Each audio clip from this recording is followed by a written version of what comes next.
Good evening, everyone, and welcome back to the PSGL YouTube channel. Tonight, the PSGL E-Series comes to an end. Tonight, we are stateside in Austin, Texas for round number 10 this evening, where Williams have secured the title last time out in Bahrain. They can no longer be touched, but the battle for second place is still in close contention. Can Parnell Racing hold on to P2, or will they fall short at the final hurdle? We'll find out tonight. My name is Dan Field, and once again, I've been joined by Nathan Richards. Nathan, how are you doing tonight? Great. It's a shame it's the last race, but I think it'll be great. When obviously, unfortunately, we haven't got Haas and RHG due to their race ban, so that could throw something into the mix, couldn't it? We could see teams like FVR and SRT succeed a bit more than they would, so it might throw a few things into it. But I think in general as well, we're at Kota. It's a track we do see generally quite a lot, and I think it's a nice track to end it off, in my opinion, at least. Yeah, absolutely. This is a fantastic circuit. It really does have such a variety of corners. It's a pain for the engineers to get the setups absolutely perfect due to how much diversity there is in the cornering. Before we get into qualifying tonight and talking about what's going on with the Hassan RHG situation, we'll have a look at the standings from last time out. Of course, Williams have confirmed that they are your PSGL E-Series champion. They end from Bahrain on 409 points. Their closest rivals, Parnell Racing, on 291. For the time being, it is Haas in P3. However, with TF10, Race Clutch, and Veloce Elites also close behind, it is likely they are going to drop out of that position. Visceral Esports in 7th position, a little bit of ways out of that fight for P2. And then SRT are in 8th place with 136 points. RHG on 130, and then FVR, slowest of them all at the minute in this one, with 106. But of course, everything can change. And just a quick nod, I think they got a mention on it on Twitter. SRT have finished above of RHG due to that race ban. We'll have a look at the driver lineups for this evening. It is once again a star-studded grid. Otis Lawrence and Mirko Soriano lining up for Veloce. Alvaro Caraton, a familiar face down at Williams, and fresh meat, young blood on the Williams team. Ismail Fassi recently joining them, and he is going to make waves tonight in Kota, I am sure. It's a difficult name to pronounce, this one. Kuba Treziak. I hope I'm saying that one right. If someone can correct me in the live chat, that'd be wonderful. He's alongside Maesto Mena for FVR. And then TF10 is Dylan Warren. I believe it's Harlem Marquise driving instead of Max Wiesel. PR is Jack West and Isfan Pookie, arguably their strongest lineup possible. Leroy Brown and Louis Welch lining up for SRT. No Conor Muir this week, very sad to see. And then Luke Smith and Patrick Sepos lining up for Race Clutch, sorry. And then the final team is VSR, Alexander Kraft and Leonard Gertz. And of course, Haas and RHG suffering from their race bans. And Nathan, it is for an issue that they've been flagged upon earlier this season. Suspicion of colluding with the other team, with each other. It's really unfortunate. Yeah. Well, I don't want to go into too much detail, but I still have my opinions about Haas and actually being able to race in the first place together. But it is what it is. I don't start any controversy. But yeah, it's a shame for them both as well. Obviously, RHG, they had a strong start to the season, but unfortunately, over the last few races, they've really dropped off. Obviously, having the DS, I believe they got disqualified in Bahrain. Along, obviously, with having the race ban here, they're not going to score any more points. So, not the ending they would have liked. Also, for Haas, not the ending they would have liked. They would have been still looking to get that P2 because they're now under pressure from both TF10, Race Clutch, and Veloce, who are all, within 10 points. So, it's pretty possible Haas will drop down to maybe 6th or 7th in the championship.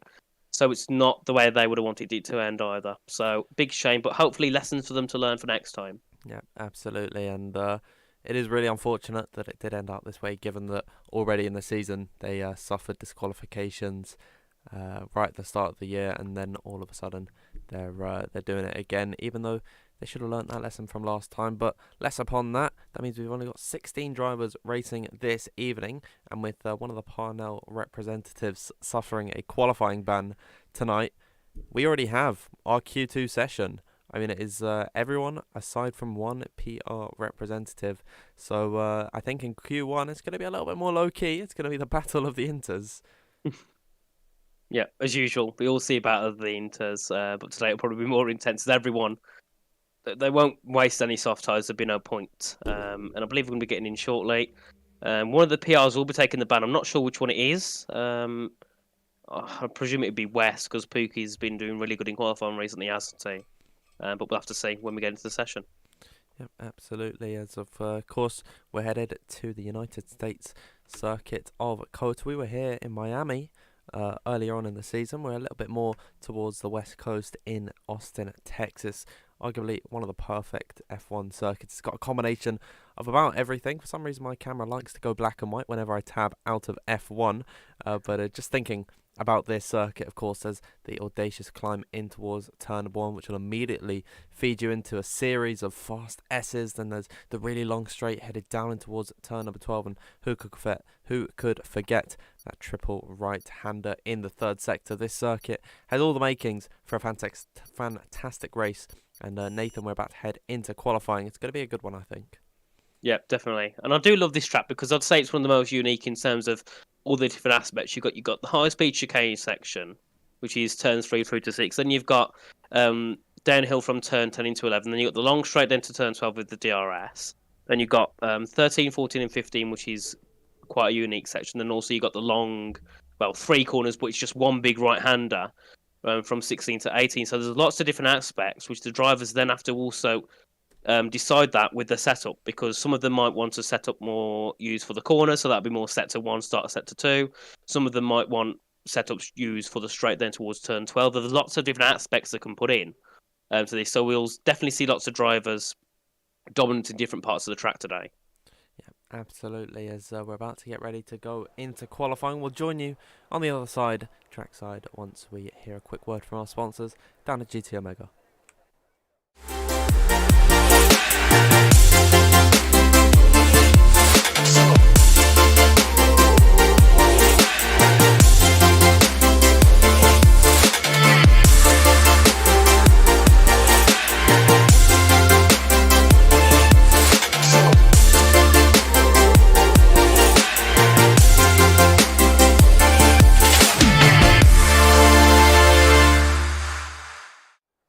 And here we are trackside for Q1, where we already have some action down in the pit lanes. We've got a Red Bull, that's one of the TF10 drivers. That would be Dylan Warren coming out of the pit lane first, but he is going to be met by one of the Williams. Everyone already exiting the pit lane on a set of the intermediates, and you can already see Jack West has retired from this session. That means that it is indeed going to be him serving this qualifying ban. Luke Smith, first man out on circuit. Dylan Warren just in behind him. Then it's Patrick Sipos following in behind. All of them on the intermediates, and this is really just going to be the story of Q1. Yep, and also Vanessa Main has chosen the wets. So he's gone for a completely different tyre compound to all the others. I think there's a couple on softs, but they ain't going to go out, I don't think. So I think all the drivers decided they would take inters. And the ones on softs are Isfan and Karatom. We'll have to see shortly if they do change to inters. But I think most people will just be doing 1 or 2 laps just to check everything's sorted out and everything works fine. So they have no issues going into Q2. And I've just realised, if people don't set lap times, won't Jack West finish above 16th? Yeah, because he's retired in 4th. Yeah.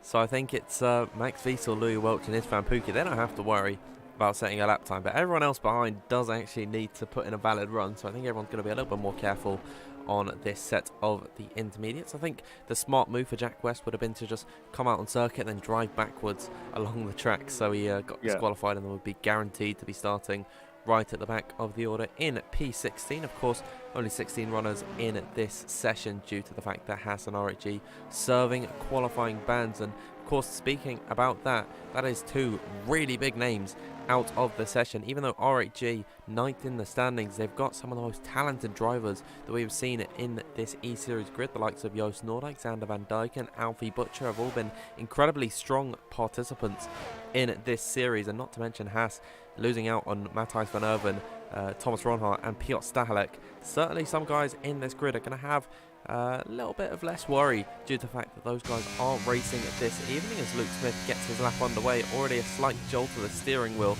There's going to be a lot less pressure on for these guys this evening without those big names competing tonight. Yeah, well, all they need to do is set a lap, no matter what time. It could be a 4-minute lap. It's just so they can finish ahead of Jack West, who's currently in 4th. And to my surprise, obviously we haven't got Cardone N'Golo racing, which I thought he would have been because he's been really good in qualifying. And obviously without having Hassan RHG, I think he would have been able to possibly go for a top 6 in quali because he's been really good. But obviously he's not here today. I believe Cuba is in his place because I think we've had Modesto mainly for most rounds so far. And it'd be nice to see Cuba get a chance to race here as well. He's a new and upcoming Polish driver, very quick, and he's working his way through the ranks very quickly. And being in somewhere like the E Series definitely helps you when you race against some of these top level drivers. Obviously, Ishmael being announced at Williams today, so he's also moving up now into that big proper league with the likes of Jarno, Lucas, and all these top level esports drivers. So it's great to see what he'll be doing this year in the next game. But yeah, it's nice to have such an action-packed grid yet again, isn't it? Yeah, absolutely. There's still plenty of strong drivers to be shown. I think one of them we're spectating right now, Dylan Warren. What form this man is in as he's coming across the line, set to 1 minute 37.685. There's no real need to go for a proper push lap in Q1. You know that you're getting into the next session. But Dylan Warren, of course, winner last time out in Bahrain, played the strategy to perfection. I wonder if he's going to have another say in this race. We asked him last week, I believe, if he was confident around the circuit, and he does seem to enjoy Kota. I think it's a very enjoyable track in its own right, and I definitely think that TF10 are going to have a massive boost in performance with this man driving tonight, especially with Max Wiesel acting as his sort of rear gunner. He goes P2, but Louis Welch to the top of the order, 1 minute 37.586. Nice enough from him. He goes to the top of the order. A few more guys coming through the final sector now. The two VSR representatives of Alexander Kraft goes into fourth, and then Leonard Gertzer with an unfortunate invalidation on his run. Modesto Mena will be next one up to cross the line, and he goes into P7 as expected, just behind his teammate. And then Leroy Brown comes to the line with the 1 minute 39.6. But already seems like everyone's just getting their runs in Q1 over and done with, and I expect to around about the 8-minute mark for everyone to be done, and then we should be heading into Q2. That being said though, Nathan, we're yet to see Pookie, Caraton or Fassi out on track. Yeah, I don't think Puka needs to worry because he's ahead of Jack, but Caraton will need to come out. Fassi's just exited the pit lane now, he's beginning his out lap. But just looking quickly back at the standings, my side, obviously TF10, they're now pressuring Haas and Parnell. Obviously, Haas aren't racing, so it'd be pretty easy for TF10 to get through on those. But obviously, Parnell have got one driver who will be starting last, 16th, and then they've also got Isfan. So if he can get a good qualifying, that can help them. But if not, and Pookie has a bad qualifying, that's going to put TF10 at such an advantage because they've got Dylan and Max, two of the quickest drivers here. We've seen Dylan on really good form throughout the this past second half of the season. If he can perform along with Max, they could then also be pressuring second off Parnell, which would be really not good for Parnell considering they've held this second position for so long. Yeah, Parnell have really been it's so impressive, especially as being considered the top community-based team so far in this competition. It's been great to see them ahead of the likes of Haas, Race Clutch and RHG, all of these pro teams. But TF10 could be looking to swipe that honour away from them as Soriano goes to the top of the order. I just realised Caraton. Oh dear. He's going to be out. So that puts Jack West through to Q2. So does that mean he didn't technically serve his qualifying ban properly? Because he won't be starting last. Oh, I'd say it's not the fault of Jack West here. If he retires straight away, he's doing what he's asked of. Alvaro Caraton has just decided to eliminate himself from Q1 unless Ismail Fassi and Patrick Sipos don't decide to set a lap here. But Jack West, I'd imagine in Q2 is just going to be retiring straight away. So yeah. He'll be starting from 15th on the grid. Alvaro Caraton maybe just didn't realise that Jack West had a qualifying ban here, and then all of a sudden he's retired, and Williams don't have anything to fight for. They are guaranteed to be winning this championship, so why not start from the back of the grid? But yeah, certainly interesting scenes here in qualifying. Yeah, a bit like a Lucas Blakely type thing from Caraton, going from last run to get first. We'll never know, we might be able to get up into that top 10, top 5, because he's one of the quickest drivers, I think, throughout the season. He's always been consistent. So it'd be nice to see what Caraton can do from last. Jack West will be in 15th. He should be able to work his way up the grid a little bit. And yeah, but for one team, FER, this is really going to help them get themselves up into possibly Q3. Obviously with Modesto and Cuba. SRT also at a bit of an advantage as well with Lou Welch and Leroy Brown.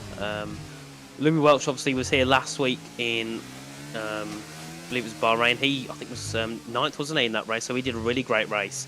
Starting from, I believe, out in that bottom 5, he really worked his way up and got himself into the top 10. Obviously, we had that very confusing incident with Tomek and Ruben, which caused a safety car, changed it all up at the end, gave Dylan Warren the win. I don't know if we'll get anything like that today, but we never know. We might do. Dylan will also be looking to get himself into that podium position again, I think, in today's race. Absolutely. Of course, that was a very, I think, controversial thing that happened last week between Ruben and Tomek, and I'm not too sure either driver was really happy at each other. Of course, Ruben subbing out this week. We've got Patrick Sipos in his place as he climbs up towards turn number 1, one of the steepest inclines in towards the corner. Of course, only beaten out by, I believe, Eau Rouge, and the climb up in towards Lauda in Austria. That will immediately dip down into these S's where you can just see how fast these guys are taking it in 7th and 6th gear. This track is a real testament as to the amount of downforce that these cars generate. In return at number 7 now, he's going a little bit slower through here. That'll feed you out in towards 8, 9 and 10. And up next will be turn 11. This heavy braking zone is a very wide entry in towards this hairpin. Could be a potential overtaking opportunity, but of course going side by side through here would definitely compromise your exit onto this very long back straight. You're at the furthest point away from the paddock through here. Of course, running down in towards turn number 12, which is certainly going to be the hot spot for overtakes. Heavy braking in towards a tight left-handed hairpin, and we are definitely going to see plenty of moves being made through there. We could see some side-by-side action in towards this sector 3, where of course the track really does like to loop back on itself, and then off the exit of, I believe that is turn number 16 into 17, 18, and then up towards 19, where the car is really going to be on the limit of grip, dipping down a little bit through this corner and then headed up towards the slight inclination of turn number 20. Exit speed is completely crucial through here as Patrick Sipos comes along. He goes quickest of everyone. He seems to be quite happy with his lap there. He's jolting his wheel. It doesn't make too much of a difference, as of course no one is actually getting eliminated in this session. But yeah, we have a new leader, and that was a lap of Kota. Yeah, and Ishmael, you need to make sure we can settle up, otherwise he'll be possibly at a Q1 as well, because I think he invalidated his first run. So we went back into the pits. He's come back out on a new set of inters, so we'll need to settle up this lap. Pookie doesn't need to worry about setting a lap because he's already through. And I'm surprised Dylan Warren's still staying out along with Patrick. I believe Patrick will be going back into the pits now. He's heading down in towards turn 11 now. Dylan's currently coming through behind, I believe, Ishmael Fassi, as they come through 16, 17 and 18. Ishmael about to start his only lap in this qualifying session. 6 minutes to go. I don't think we'll last 6 minutes, because once Ishmael's done his lap, and possibly Pookie, I think we'll be done with this session. And Ishmael coming out the final corner to begin his lap of the session up towards turn 1.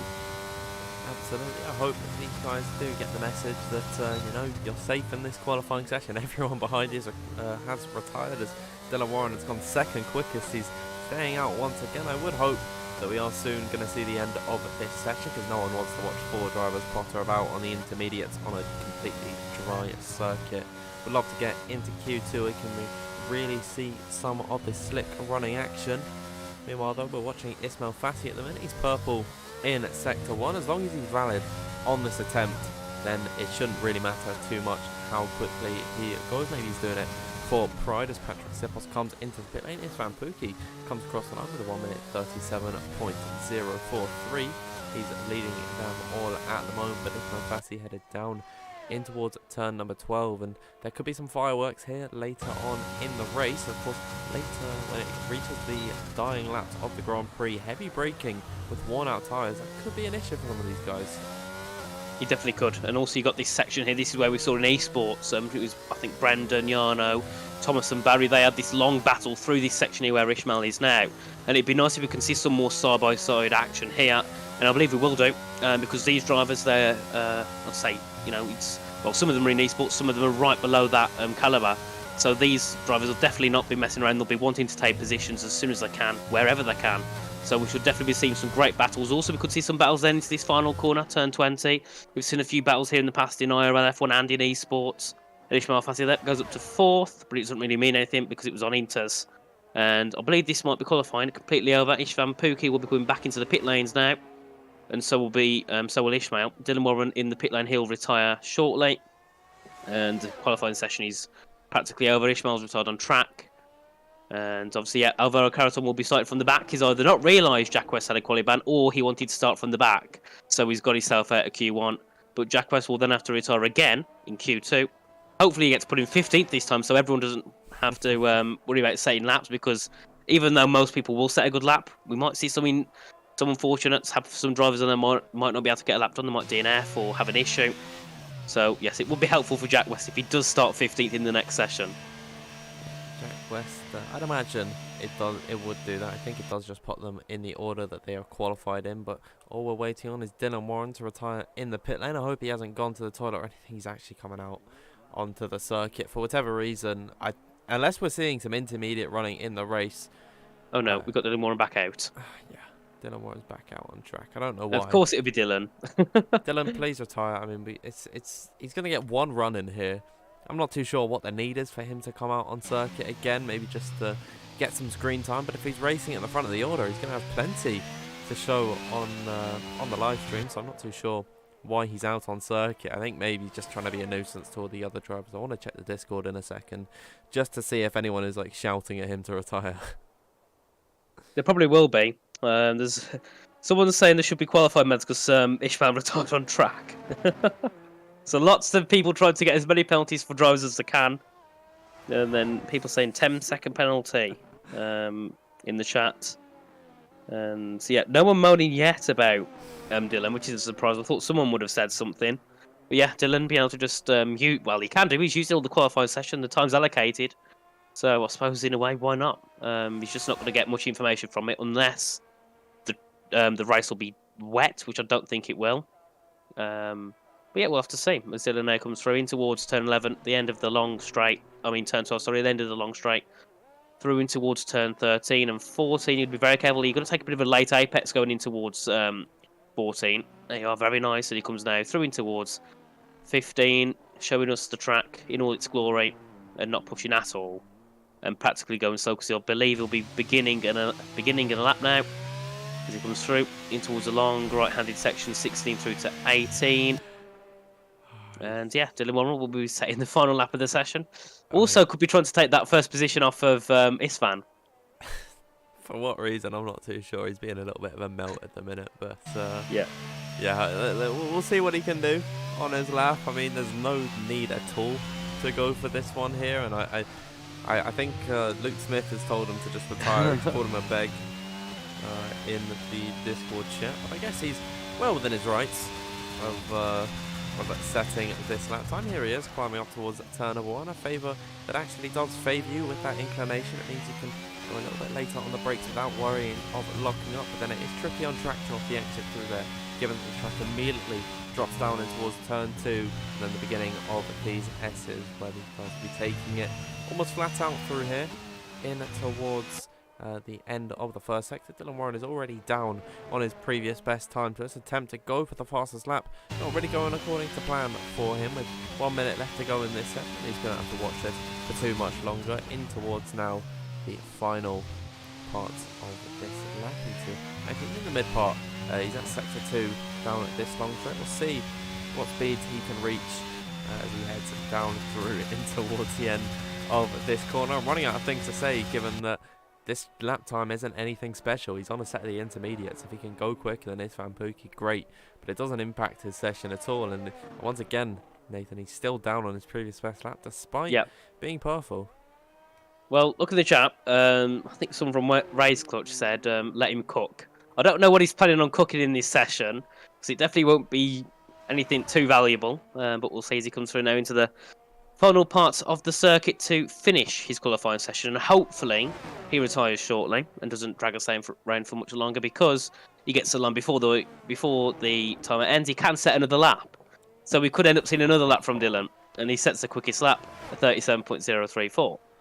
Yeah, well, Dylan Warren might be cooking, but I am not eating whatsoever. We'll see what he can do as he comes to the end of Q1. I would just retire at this point. There's no need for him to be out on circuit. He's not even pushing at this point. He's just, you know, gotta watch him do the entire in-lap. Just please retire, Dylan. He's going to go so on purpose. I can guarantee it, as you can see. So it's completely through the SE section. There's not much to commentate over here at all. It's like watching a Mazda drive around on the track. Very, very slow. And yeah, at least it gives us a nice view of the track, though. We can see everything, what the track holds to all of its glory. Oh, okay. What is he doing? I mean, see, if it was anyone that did this, Dylan Warren's name would be on my list. I think it would be clear to say Dylan would be the type of person to do this. And realistically, we probably shouldn't be surprised. Dylan Warren does what he wants. I think we've come to terms with that. He does not care what anyone else thinks. I guess he's not allowed to retire on circuit. I mean, Ismail Fassi did that, so yeah, maybe he doesn't want to take a 10-second post-race penalty or whatever, but Dylan Warren, I mean, we'll see him come into the pit lane at the end of this one. I think he's just doing this to annoy everyone. Yes, really, definitely. And get into their heads, maybe. It's the mind games at work. Yeah, Dylan likes annoying anyone he can, whenever he can. So this is definitely the plan of action for Dylan as he comes through.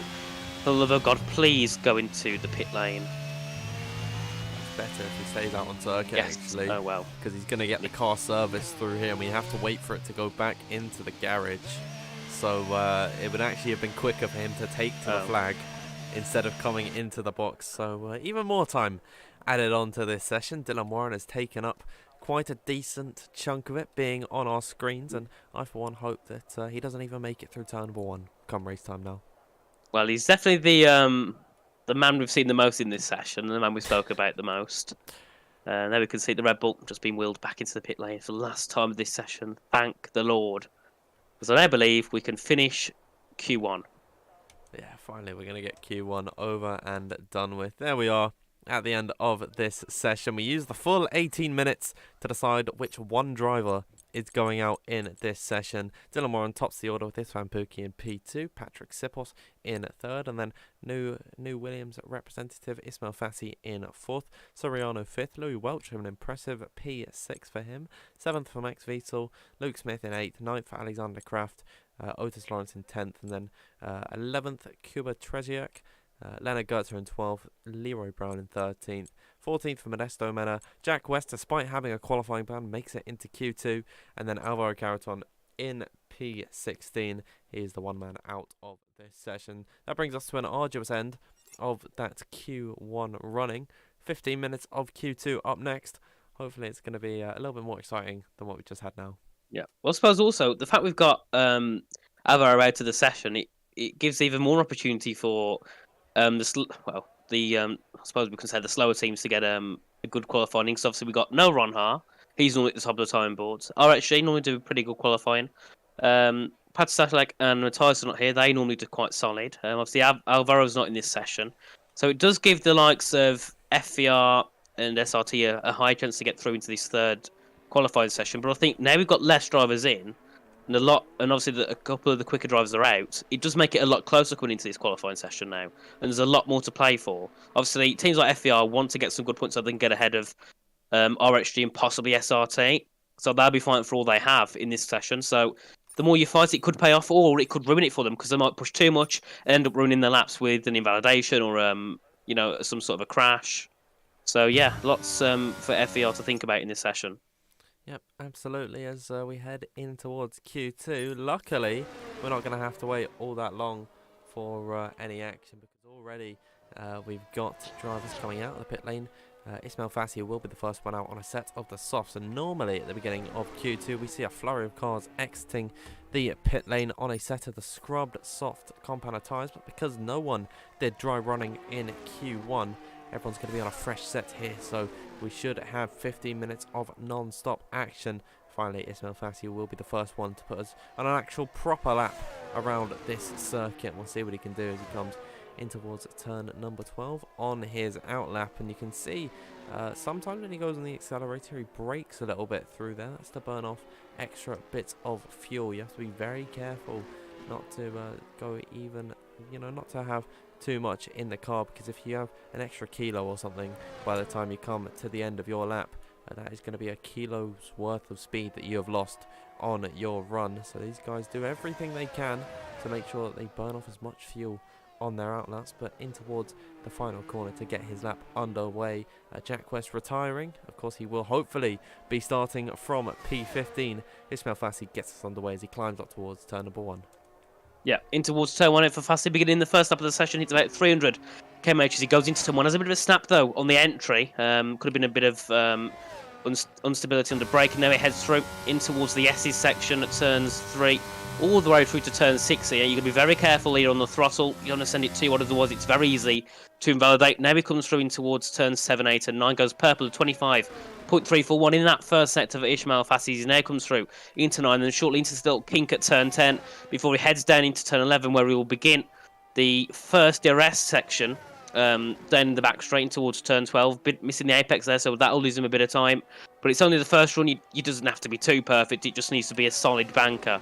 As he now heads down with the DRS open in towards turn 12. We'll see what speed he hits before he hits the brakes. He brakes at about 100 metres, and it'll be about 315 kilometres an hour. So very nice there from Ishmael.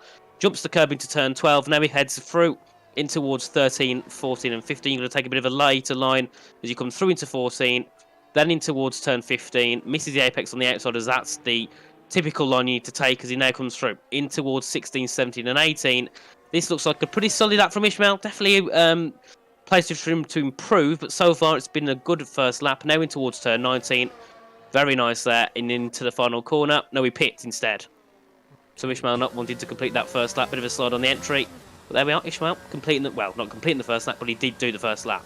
I'm not too sure why he has actually come into the pit lane, because what's the point of not completing his run? He's wasted a set of the tyres, didn't invalidate on his attempt at all. But Leonard Goetze goes to the top of the running order, 1 minute 32.695. As up next would be one of the Veloce drivers, but once again they come into the pit lane to retire, to just end off their lap. Maybe there was an invalidation. I didn't ride on board with the McLaren, but see Kuba Trzeziak now through the final sector. We'll see what he can do off the exit of turn number 20, opening up the DRS and coming towards the line. He goes about 2/10 slower than Leonard Goetze. These are two teams that definitely do need a good qualifying. Of course, they're going to climb up the order. FVR and VSR, decent points back, amount of points back from the drivers, from the teams that are in front of them. So they really do, if they want to maximise their points, have the best qualifying possible. Although around this circuit, of course, it is very easy to overtake. Lots of overtaking opportunities, especially up in towards turn number 1 and then down in towards turn number 12. As Kuba Trzeziak, he's not on another lap, but he does invalidate through here. We've not got many drivers, despite everyone having a fresh set of the soft compound of tyre in the pit lane. Again, not too sure why no one is coming out of the pits at this point. There's no real need for it at all. No, they've got the fresh tyres to use. I don't see why no one wants to do a lap here. Yeah, I'm just going to answer a couple of questions in the chat. First of all, people are asking why the E-Series, what's the E-Series? So the E-Series is just a team event hosted by here. It's typically 5 community teams versus 5 esports teams. And there's a prize pool of, I believe, something around £1,000. And the driver standings just isn't a thing here. It's all about the team standings. And obviously we have some of the esports drivers like Luke, Thomas, Alvaro all taking part in this. So it's quite nice to have a bit of a mix between the esports and community teams. And also, someone saying, why is Ronar not here? Haas and RHG have had race bans for a bit of, the suspicion or confirmation of colluding in Bahrain.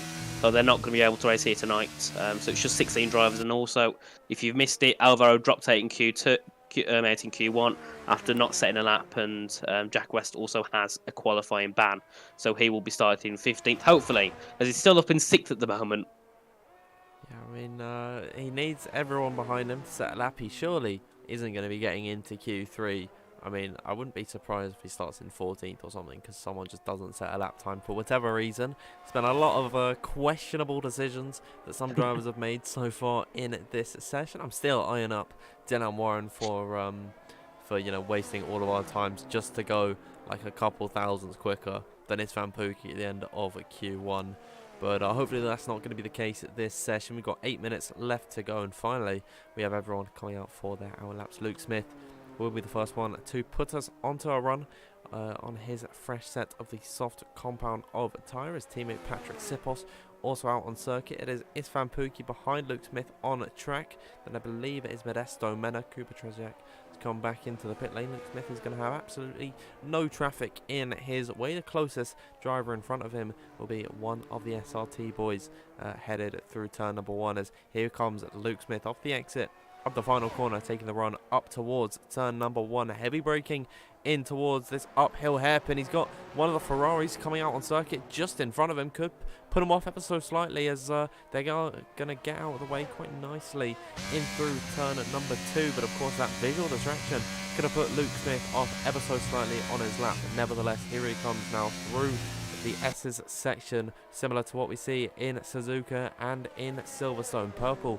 through sector 1. Now he takes towards turn number 9 and 10. The slight kink, downhill run in towards turn number 11. A wide entry in towards this corner. You keep your car pinned to the right side, then switch over towards the left, then run it out wider. You take to this back straight, opening up the DRS a little bit ways down off the acceleration point, and then keeping it up in towards 8th gear as he reaches the braking zone at 196 miles per hour. Heavy braking once again in towards this tight left-hander.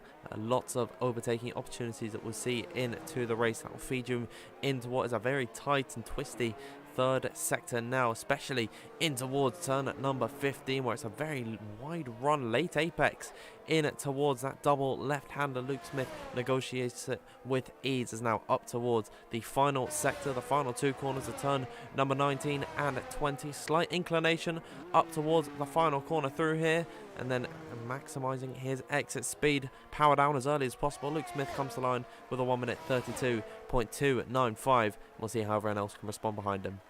Yep, and Istvan Pukki will be the next driver to settle up. He's currently coming through in towards turn 20. Obviously, Luke Smith, great lap there, 32.2, and Istvan Pukki defeats that with a 32.102. Modesto Mena also now coming through into the final corner. That's what time he can set. Obviously, FAR looking to get both drivers into Q3 this session. Modesto goes just ahead of his teammate, but so far a bit of time still to gain for the FAR boys. Ismail Fassi goes up into P2. Otis Lawrence goes quickest. First driver into the 31's great lap there from Otis Lawrence, and that was Dylan Warren going up into 4th with a 32.157. Max Wiesel goes into 6th with a 32.3.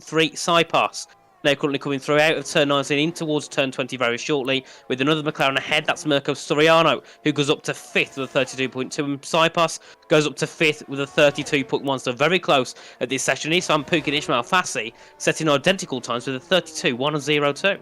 Wow, but it is Otis Lawrence at the top of the order. Ismail Fassi and Istvan Pukki very close together at the moment. We'll see what Louis Welch can do as he comes through now. The final 2 corners. Turn number 20 off the exit through here. Power down as early as possible. The Padman can only find himself in P9 for the time being. He's got his teammate Leroy Brown just behind him on circuit. Off the exit, it's a little bit of a slide through turn number 20. That's going to hurt his time as he only can manage P11 currently inside that drop zone. Alexander Kraft unfortunately wasn't able to set a valid lap time, so his teammate Leonard Goetzer comes in towards P9. I think he's just jumped Louis Welch there, if I'm not mistaken. Everyone else coming back into the pit lane for the time being. Jack West still in 14th position. He should be starting in 16th. Hopefully Alexander Kraft, we know he can be very quick in a qualifying trim. We'll hope that he can put him out of this session in 15th, so he will rightfully be starting at least on the back row of the grid.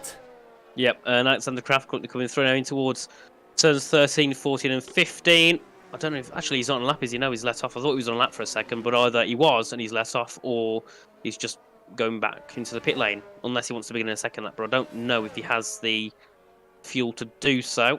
But great first lap from the guys, obviously, at the moment. The drop zone is Alexander Kraft, Jack West, who's got a qualifying ban. Both the FERs of Cuba and Modesto and Leroy Brown. So FER, maybe I'll curse them a bit by saying they could probably get them both into Q3 at the moment.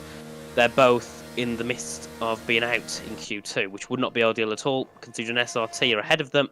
And obviously they need to get some good points, I believe about 40 points today, to get, or something like that, to get through on RHG. I think it's definitely going to be a challenge for FER this evening, especially if they're both being eliminated in Q2. But we'll have to wait and see as now Mirko Soriano gets his car serviced.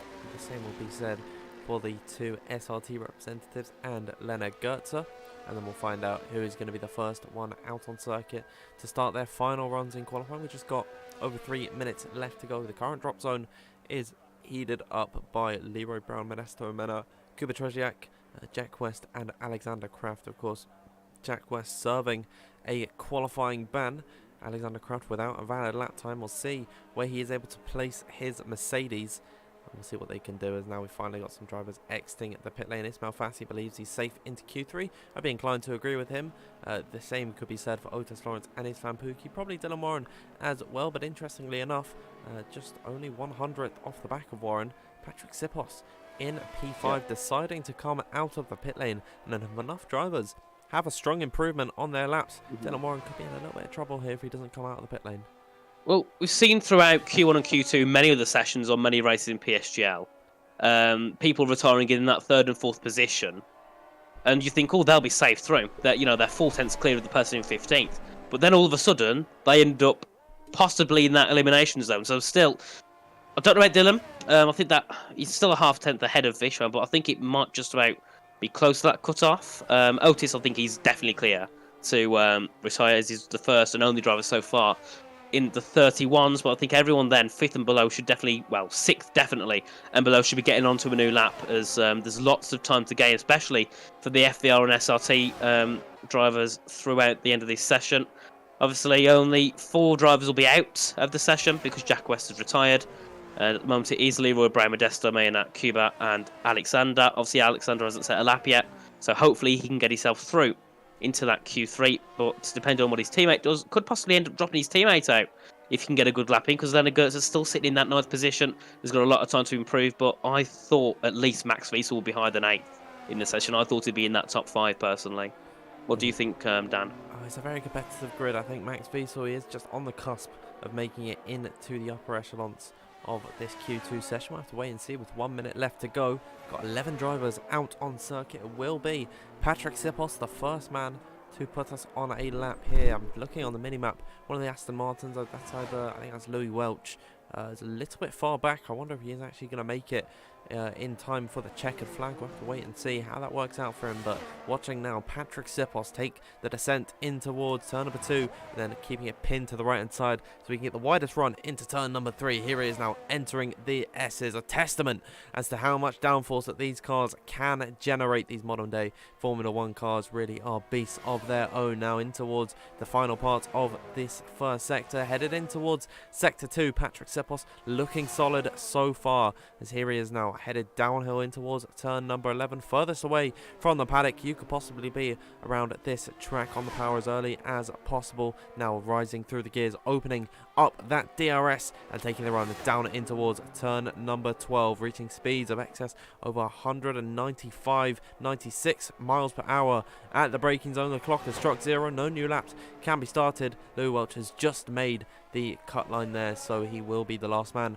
to set a lap time. Patrick Sipos improving by over a tenth of a second, and actually at this point he is set on track for a 1 minute 32.000. See what he can do. This should hopefully get him into the next session by quite some margin. Now in towards the final few corners, the triple right-hander in sector 3 leading in towards the downhill run through turn number 19, then once again swooping uphill through turn number 20, power down as early as possible, taking the run to the line. Patrick Sipos is able to set a 1 minute 32.010, and that should hopefully get him into the next session. One of the Ferraris are going slow out the final corner. That is Modesto Mena, should be out of this session. Up next to the line, Luke Smith. Can he join his teammate in the top 5? Indeed he can. 1 minute 32.127 should hopefully see him into the next session. Max Wiesel only P7 for the time being, not the best time in the world for him. As Alexander Kraft comes to the line, he sets a 1 minute 32.2. Leroy Brown on the cusp of being eliminated with a 1 minute 32.291 in P10. Mirko Soriano up next towards the line, goes into P6 and should secure his spot in the next session. Leonard Goetze eliminating Leroy Brown from this session. He is out through here, but what about Louis Welch through now the final 2 corners? Kuba Trzeziak cannot get himself higher than 14th position. It's an FVR double elimination. Can Louis Welch save this session for his team? Unfortunately he cannot. It's only P12 for the Aston Martin. The SRT drivers are out here. That is both of them eliminated. The same goes for FVR. Then, of course, Jack West eliminated too. But it is Otis Lawrence topping this session. It's Van Pookie in P2, Patrick Sipos in P3. Incredibly close scenes here as the top three separated by just 300th of a second.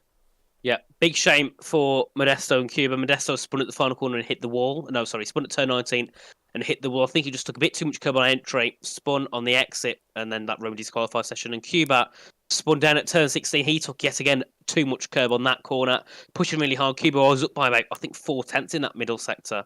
So he was definitely looking good to try and get himself at least close to getting through into Q3. But unfortunate ending for those, and also an unfortunate ending for SRT, who going into this, I thought maybe they could get one or two drives into that Q3.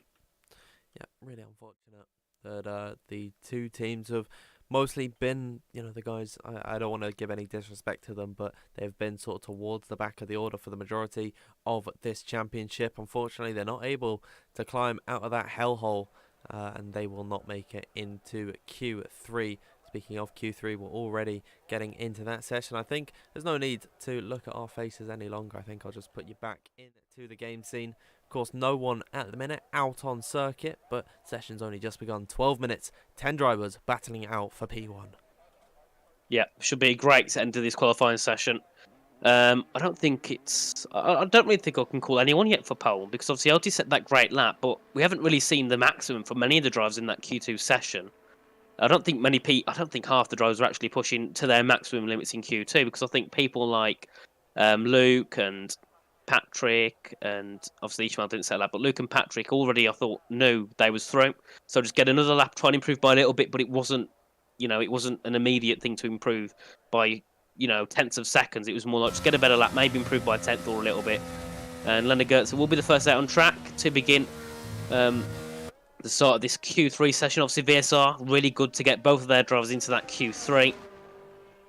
Yes, a great qual from them so far. And they could look to possibly try and pressure the people ahead, but it'll be quite difficult, because I believe the ones ahead are the groups of TF10, Haas, and let's have a quick look. So TF10, Haas, Race Clutch, and Veloce.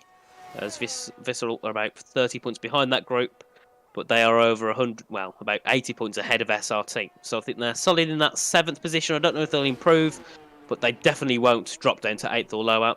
So I think so far it's looking possible for 7th in the championship, but you never know. Anything can happen in the race here, and they could maybe try and jump 1 or 2 positions. If they want to get through on Haas, they've got to score around 40 points, give or take a few.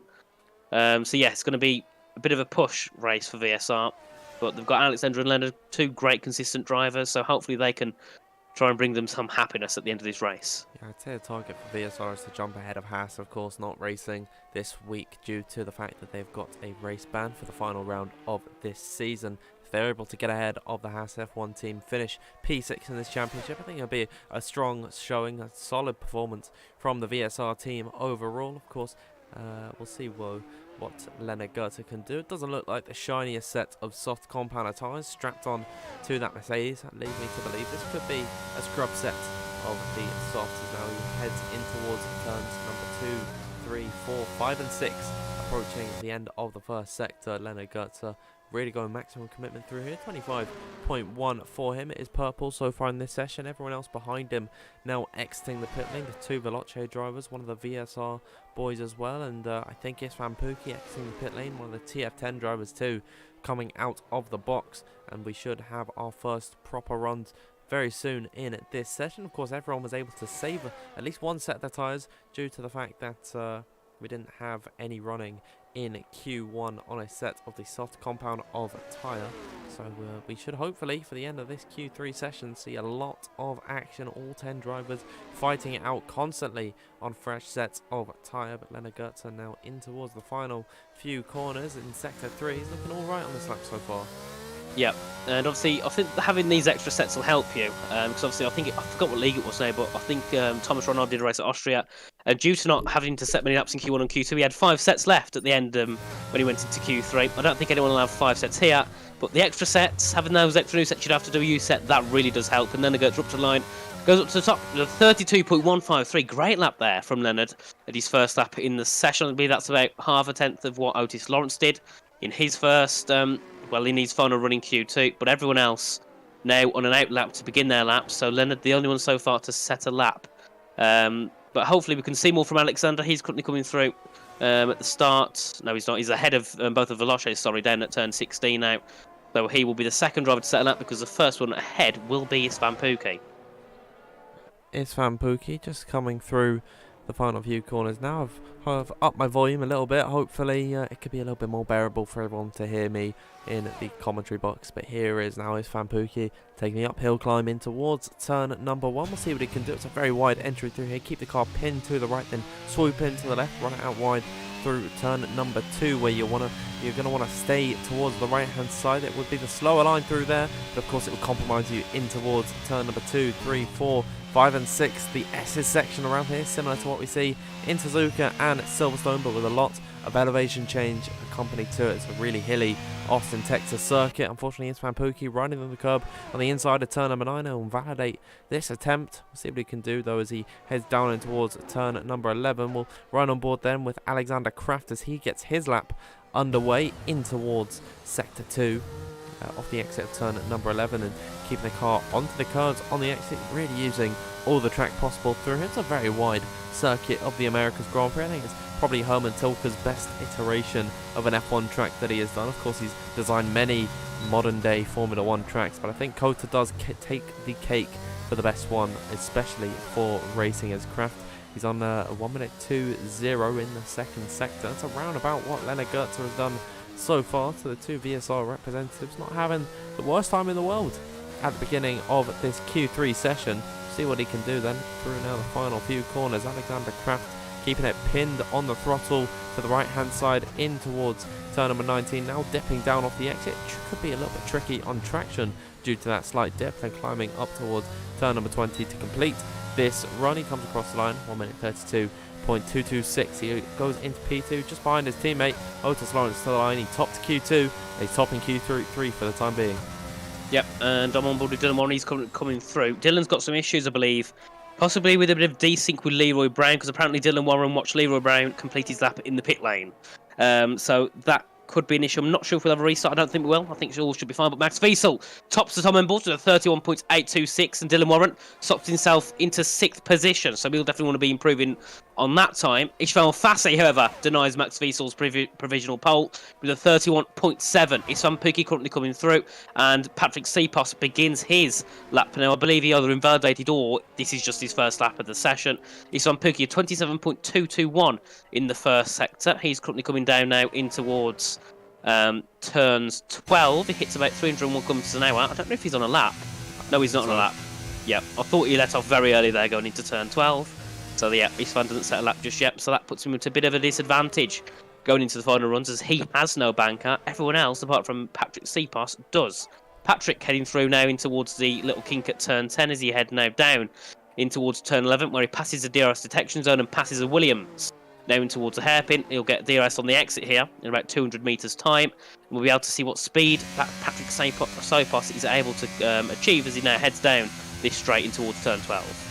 He's not pushing on this one either. He's on old tyres and he's not got any battery in the ERS deployment area. So yeah, both invalidating Isvan Pukki and Patrick Sipos. It's a tough day for the Hungarians so far. Patrick Sipos will come back into the pit lane at the end of this one. We've got yellow flags in sector 2 and 3. Don't worry about that. No one's had an issue. I think everyone's just slowing down on their in-laps so as to not burn up the tyres. In case of a worst case scenario, they're going to have to use these tyres in the race, but yeah, it's always straightforward really, hards to mediums, and I really do hope on F1 23 there's going to be a lot of change in terms of the strategy, as Patrick Sipos has a Williams just appear in front of him coming into the pit lane. Ismail Fassi, if he wasn't careful, could have had a collision with Sipos, and then maybe one of them would have got a time penalty. But with just over 3.5 minutes left to go through here, Ismail Fassi leading the way ahead of Max Wiesel in second, third for Otis Lawrence. And I think now is a better time than ever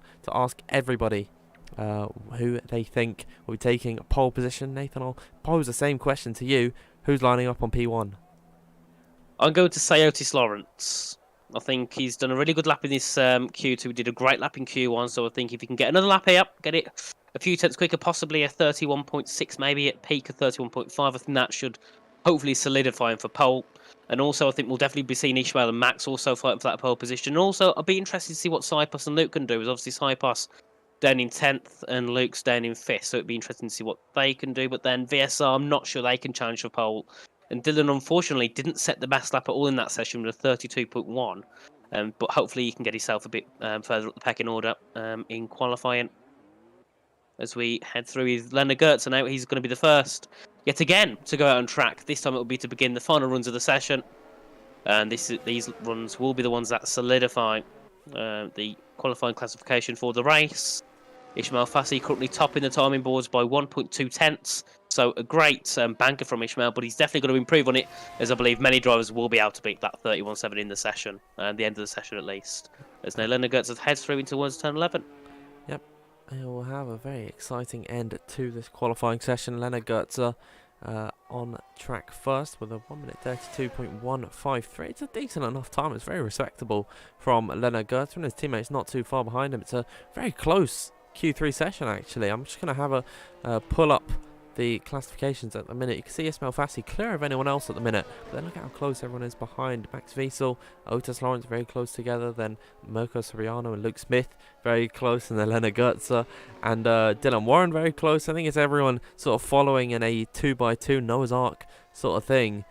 Very interesting to see, but Leonard Gertz, he's coming through the final sector, going to have no traffic whatsoever on his flying lap, and we'll see what he can do as he's coming now through the final few corners. We'll have a run of Kota for the final time from Leonard Gertz headed in towards his lap. Yep, Leonard Gertz beginning his final run, and he's got a bit of traffic ahead, but they're way too fast, so he doesn't have to worry about them at all. He's going to head down into turn 1, brakes later, chucks the car in. You want to just hop the curb barely easy, then rides a little bit of the curb on the exit. Now he heads through in towards turns 2 and 3, begins the S's section of the track. Very nice so far, able to go full throttle through here. You don't really need to let off at all. A bit of a let off though through there, but nothing too compromising at all. As you now comes through in towards turn 7, 8 and 9. Half a tenth up on his previous first sector, so great start from Leonard Gertz as he comes now through into turn 9, shortly in towards turn 10, where he does begin the start of the second sector as he brakes at just the about 70 metres. He chucks the car in, touches the apex barely, has a bit of a rod on apex on the exit as he now begins the long back straight down in towards turn 12. He gets the DRS open. Let's see what speed he gets as he heads down this back straight. It should be around 310, a little bit quicker than that. It would be 313 kilometres an hour for Leonard as he brakes, chucks the car into the inside curve there at turn 12 now as he comes through in towards turns 13, 14 and 15. You're going to take a bit of a... You want to touch the apex there, but take it a little bit wider as he comes through here in towards 15, missing the apex of 14 completely as he now comes through in towards 16, 17 and 18. Be careful not to ride the curbs too much, otherwise you will end up spinning and binning the lap, but he does that perfectly. Leonard Gertz as he comes through now in towards turn 19 and turn 20, hops the curb on the entry, rides the curb on the exit. He now comes in towards turn 20.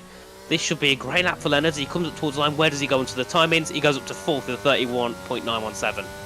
Decent enough from Leonard Gertz to get him onto the second row of the grid, but for how much longer will that last? Luke Smith up by over a tenth of a second, and he's purple in sector 2. It's a very close, tight-knit qualifying so far in Q3. A slight correction through the triple left-hander shouldn't affect him too much in through turn number 19, and then taking the run up towards turn number 20. Heavy braking through here, and then kissing the apex on the inside. He's invalidated his attempt. Luke Smith coming towards the line. That time would have been good enough for the front row of the grid. Ismail Fassi up next towards the line. He's down by a tenth of a second. He must have made pretty critical error somewhere along his run. Could put him into a vulnerable position heading in towards the end of this qualifying. He does not improve whatsoever. Patrick Sipos, unfortunate to invalidate his attempt. Dylan Warren up next towards the line. Where can he go in his Red Bull? It's second row of the grid. It's P3 for him, but Otis Lawrence towards the line next. 1 minute 31.545. That should put him on pole position. His teammate Mirko Soriano coming up towards the line next. He makes it a 1-2 for Veloce in this session. Max Wiesel solidifies himself in P4. Istvan Pukki gets himself ahead actually of Wiesel. And then that is the end of this session. I mean, it was over as soon as it started. I think it was Alexander Kraft coming up towards the line. Finally, he's the last car out on circuit. But it is a dream start to this USA Grand Prix for Veloce. They are 1 and 2. It's a front row lockout for the team. They will be starting Otis Lawrence ahead of Mirko Soriano. Ismail Fassi In P3, it's Van Pookie in 4th, then Max Wiesel and Dylan Warren makes it an all TF10 row 3. Leonard Goetze starts ahead of Luke Smith, and it was Alexander Kraft being able to jump. Actually, didn't improve. He did improve on his lap, but he wasn't able to get out of 9th place. He'll start alongside Patrick Sipos, who rounds out the top 10. That brings us towards what was a very exciting. It brings us to the end, actually, of what was a very exciting Q3 session. The two Veloce boys, 1 and 2. Yep. And just to hopefully I didn't cut you off there, and we do have a restart after this Q3 session, and to avoid any desync issues that were caused in qualifying. So yeah, we will have to restart again. It will take a little bit longer to get everything sorted out. And people are now claiming that people have penalties already. And it was all. Oh, it's also due to the fact. I don't know if West will start P15 now, but he's got the qualifying ban. Surely they might drop into 16th ahead of Alvaro, but we'll have to see. I don't know if he has to. I mean, there's no real need for it. I mean, Alvaro Carreton maybe wants to start in P16. I think it would look better in a YouTube title, last to first rather than P15 to first. So, yeah. Maybe he wants to start at the back of the order, and Jack West, I'm sure, is not going to have any problems with starting in P15. I think we can we'll take a little bit of time just to reconsider the lineups that we have for this evening. Of course, Otis Lawrence and Mirko Soriano 1 and 2 in this session. For Veloce, it's been the dream start for them in this race. Of course, though, they've got to convert it once the Grand Prix hits. Alvaro Carreton, Ismail Fassi in the Williams, Kuba Trzeziak, and then Modesto Mena for FVR. TF10 is Dylan Warren, Max Wiesel. Parnell is Jack West and Isfan Pookie. SRT, Leroy Brown, Louis Welch. Race Clutch, Luke Smith, Patrick Sipos, Alexander Kraft, and Leonard Goetze for VSR. And then we do have the race bands for R8G and Haas. With this grid, Nathan, you can see them all on your screen now. Surely this is going to be a fantastic end to the season with such a star-studded lineup. It will, and also Veloce having that 1-2 start, that is absolutely perfect for them going into the race. Let's just hope there's no issues caused. Obviously, last time Veloce were doing quite well. I think they qualified with 1st and 3rd. Thomas ended up retiring. I think it was about lap 21 or something like that after he pitted, having a collision with Ruben. So I've got to hope that starting near the front curse doesn't happen to them again. And obviously Ishmael making his first appearance here for Williams. Also congratulations to Valentin Brufat, who's also been announced as part of the Williams team. I'm sure they're both great there at the Williams Esports team. And obviously looking through, we've got Trzeziak, I believe, making it's either his first appearance or one of his first appearances here at MEC. He was alongside Modesto Mena, who's been here many times this season. Obviously, we've got Dylan Moore and Max Wiesel. Dylan's been putting in some really good performances for TF10, and Max Wiesel also accompanying him in the TF10 car at Red Bull. And then we obviously got Jack West and Isfan. Jack West has got the penalty, so he starts 15th, I believe. And then Isfan having a great qualifying, starting 4th. And then obviously we've got Leroy and Louis along out of Q2, along with Luke and Patrick, who didn't have the qualifying they would have wanted, both invalidating their runs. Finally, obviously, VSR with Alexander Kraft and Leonard Goetze. They had a solid qualifying, putting them both up into Q3.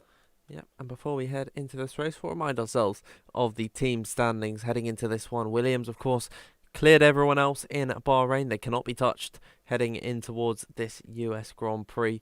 That leaves Parnell Racing looking into their mirrors. On 291 points, they're a decent ways ahead of the rest of the grid. Of course, Haas in 3rd, not racing this evening on 254. You'd expect them to drop behind the likes of TF10, Race Clutch and Veloce, who are all in very close contention. Look at the gap between Race Clutch and Veloce, only 1 point separating those guys, and then TF10 a further 3 points ahead of them, and they should all be jumping the Haas F1 team. VSR in 7th position, not too far behind the rest of the grid, and then SRT going to be defending from FVR in this one. FVR need 24 points if they want to jump R8G in this one and get out of that 10th place position. But yeah, there's a reminder of your championship standings before we head into this one. We are just waiting for a lobby restart that is due to some desync issues, I think, that we were having. But once the grid is sorted out, we should hopefully get into this one. And Nathan, there's no indication of what the weather's going to be. Nope. That could also throw something into it, because maybe the drivers have chucked on the dry setup and it's going to start wet. We don't know. Obviously, because it's very approximate, the weather is. And in the first session, they would have had an approximation of what the race would have been like. But obviously, now they're going into the Grand Prix yet again on random weather with the restart. They don't actually know what it could be. It could be wet, it could be dry.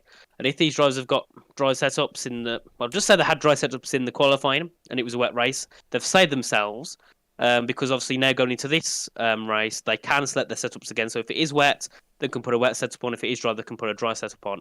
So if anyone's had issues with setups, it's given them a bit of leeway now so they can get everything sorted out.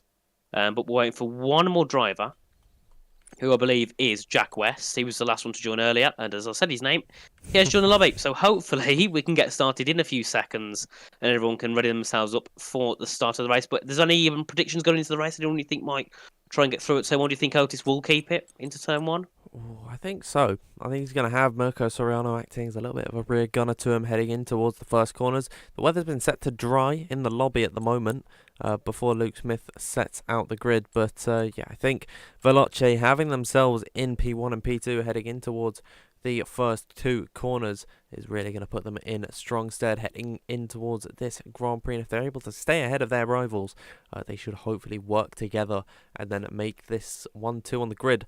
A 1-2 in the final few results. And what a race that will be for Veloce. I mean, they'll be able to jump, I think, possibly into second in the championship. Of course, if Parnell have a dastardly day, shouldn't really be the case. I think Parnell, they've got a really solid lineup this evening of Jack West and his Van Pookie. I think it's probably the strongest that they've run all season. I think they should be able to hold on to P2, but third place for Veloce when most of the season they've been running in 5th and 6th. It's going to be a really good showing from them. I think they'd be very pleased with how this race has turned out, with how their season has turned out. Just looking in the lobby now, I think that we're about to head into the race. Got 16 cars on this grid. Despite missing a few guys, we're certainly going to have a strong one. Yeah, definitely. And Veloce, if they can get this 1-2, I don't know where it'll put them in the championship because I'm not that quick at working out maths, but it could possibly help them try and get onto that and possibly P2. It'll definitely put them P3, I think, over Haas TF10 race clutch. But depending on where Parnell do, possibly it could put them into second, but it'll be a long stretch. I think it's about 70 points, so very touch and go. But I'm not 100% sure because maths is not my expertise at all. But we are about to head into the session as we've got about 1 second before we load in. Yep, absolutely, and we'll have a little bit of time just before all the guys get their setups in order. I think before we get into this race, we'll have a quick word once again from our sponsors at GT Omega.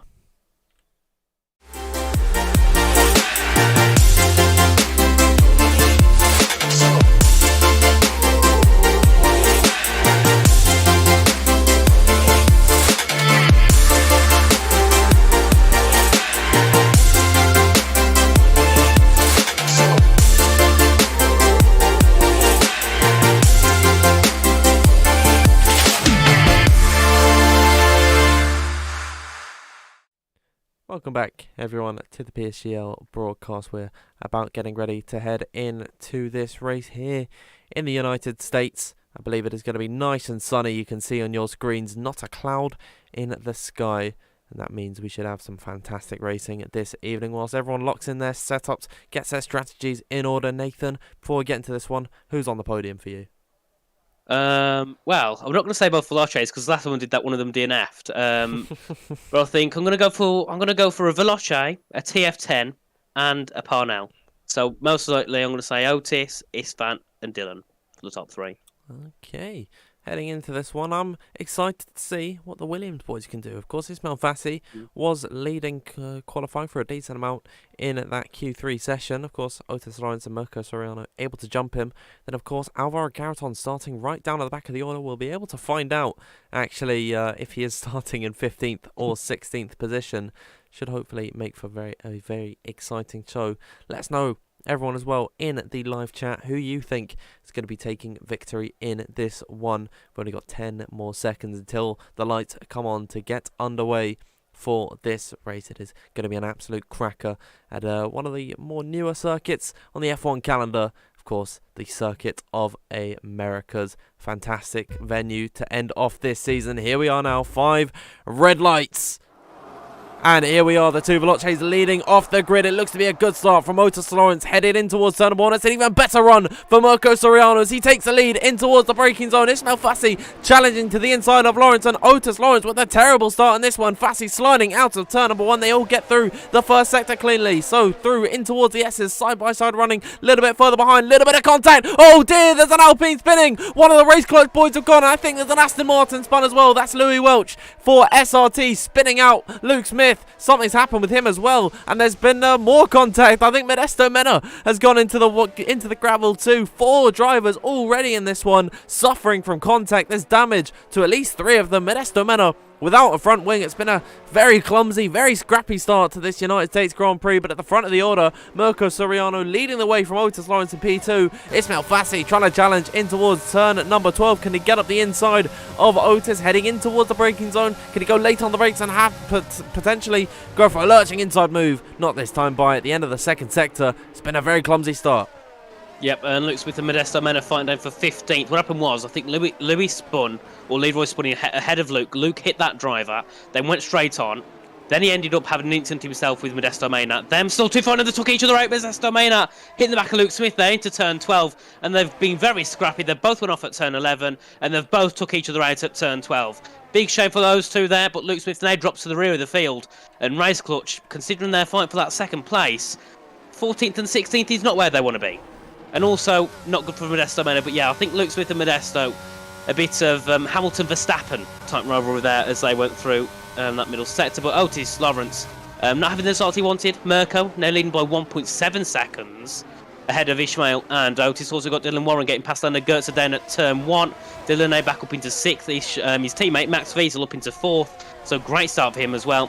And then we have Patrick, Luke and Modesto all in the pit lane. Yep, they're all going to be getting their cars serviced and fixing up their front wings. You can see on the left-hand side of your screen, Mirko Soriano on a set of the medium tyres. That is why he's been able to stretch a gap now 1.8 seconds to his teammate Otis Lawrence in behind. It was just critical that Otis defends now from Ismail Fassi. If this strategy is going to work for Mirko Soriano, he needs to get as large a gap as possible to all the guys behind, because of course being on the hard tyres at the end of the race, it is of course sub-optimal, and he's definitely going to be in a worse off position. There's going to be a sitting duck to these guys if they're too close. Otis Lawrence going to act as the rear gunner, still looking to get that 1-2 in this one. It is definitely possible if they work together in this Grand Prix, and Otis Lawrence really is just holding up this massive train of cars stemming all the way back to P13. Louis Welch has been able to get himself back within the train, which is good to see. Of course, DRS not been enabled this time by, which is very nice indeed. I don't know why I'm saying it's very nice indeed. It will be, of course, enabled next time by, and they'll get their first taste of it headed in towards turn number 12. We should see plenty of overtakes through there, but off the exit of the final corners, Soriano with the fastest lap of the race. He'll try and extend this gap as much as possible. He's 2.5 seconds clear of his teammate. Yep, and obviously now the gap's about 2.5 seconds between Otis and Mirko as the DRS gets enabled. And if this was a drivers' championship, I don't think Otis would have let this go at all. But the fact he's got to fight for this 1 and 2 now. It looks pretty solid between the two. That if they can keep this like it is, Otis can defend from Ishmael. It's going to look likely. So, you know, they're going to pay for the team game. So Otis will try his best to hold the pack, a bit like Fernando Alonso, just so he can get his teammate a bit ahead. Then it can really help Mirko then just to kind of either just stop pushing or think about what they can do for strategy. Because another thing they've got to worry about, Veloce, is the fact of, because they're so close together, when pit stops come around and just say there's a safety car and it's in the pit stop window, one of them's going to have to stay out later. So a bit of a gap wouldn't be too bad, because if safety cars do come out, they haven't got to worry as hard when it comes to pit stops. But Ishmael Fassi gaining on Otis standing to turn 12. Let's see if it's enough, as he's got a lot more top speed with the DRS, but just sits back for now.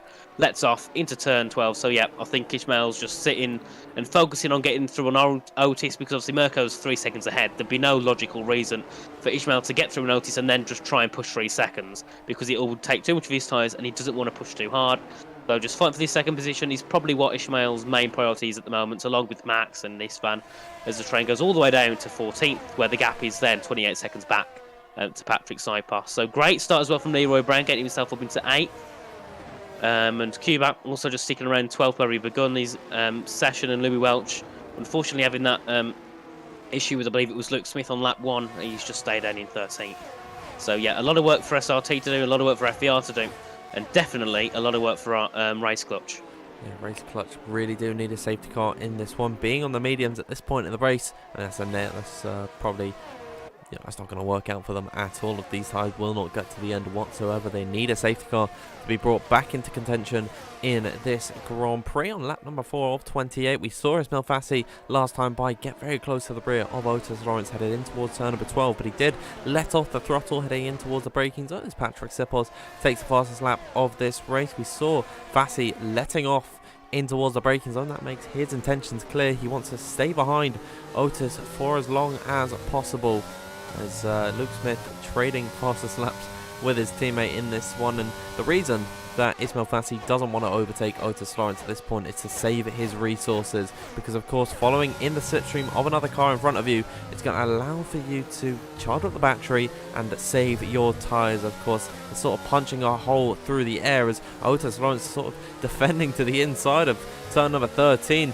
Ismail Fassi getting very close to the rear of him and now looks towards the outside line. He could get a switchback move in towards turn number 15 and maybe some side-by-side running through the final sector. That'd be very tasty indeed. I don't think Otis Lawrence wants to be ahead of Ismail Fassi. Fassi doesn't want to be ahead of Otis Lawrence, and they're just playing a game of chess as who can stay behind the other. As now on towards lap number 5 of this race, Mirko Soriano has now pulled the gap to 4.2 seconds. Here comes Ismail Fassi on the back of Otis Lawrence, climbing up the hill towards turn number 1, in towards the braking zone. There you go, it's Lawrence on the inside, Fassi on the outside. Who's going to be the last of the late breakers? It's Otis Lawrence for the time being, but a switchback move from Ismail Fassi and is in order. He's not able to take this position, and really he just wants to stay behind Otis Lawrence, though.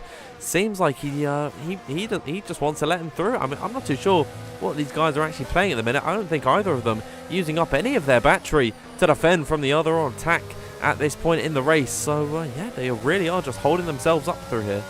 Yeah, from what I see, it just looks like Ishmael wants to get through. But another thing we haven't spoken about is the fact Mirko's on medium tyres. Obviously, they're not going to give him a 4-second advantage, but it does give him an advantage anyway in general over the hards. So it's a good thing for Mirko. But the issue is then, when he pits, he's going to be onto the different set of tyres. He'll be on the harder compound. And there's Ishmael Fassi up the inside on Otis Lawrence, down in towards turn 12. Otis round the outside, Ishmael up the inside and gets that position. So there we are, the Williams driver into P2, but Otis going to try and fight back around the outside at turn 13. Try and hold Ishmael up as much as he can.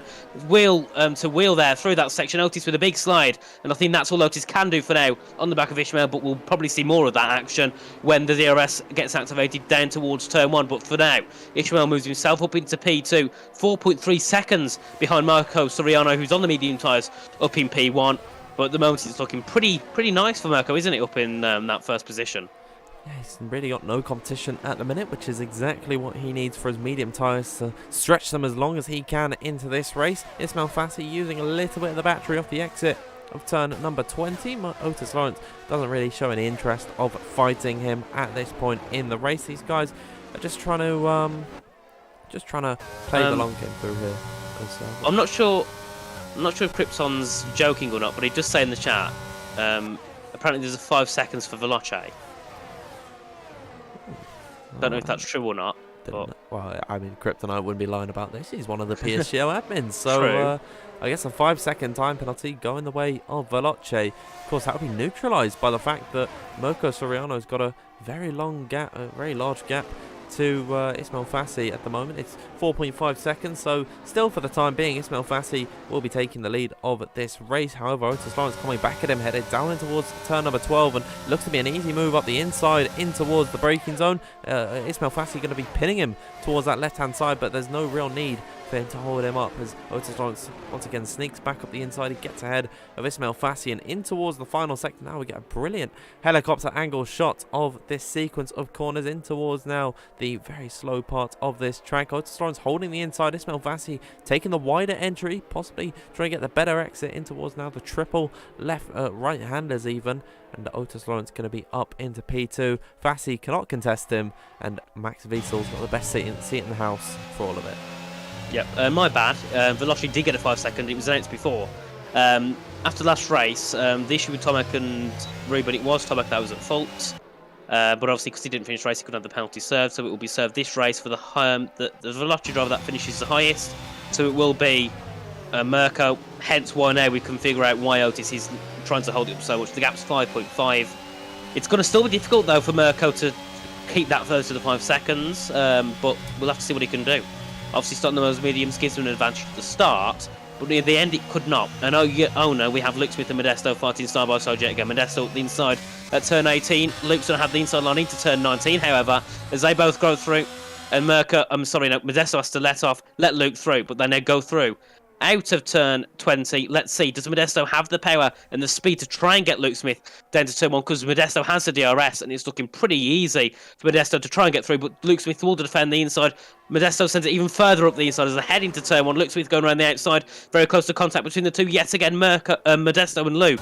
Still keeping this side by side as they go through turn 2 and 3. Very close to contact there. Modesto having to let off, but still goes up the inside into the S's section, side by side through here. This is the action we want to see. Both going off track there. And that was very close between the two, and Modesto having to go off track to avoid a bit of contact there. And they still fight through turn 9 now.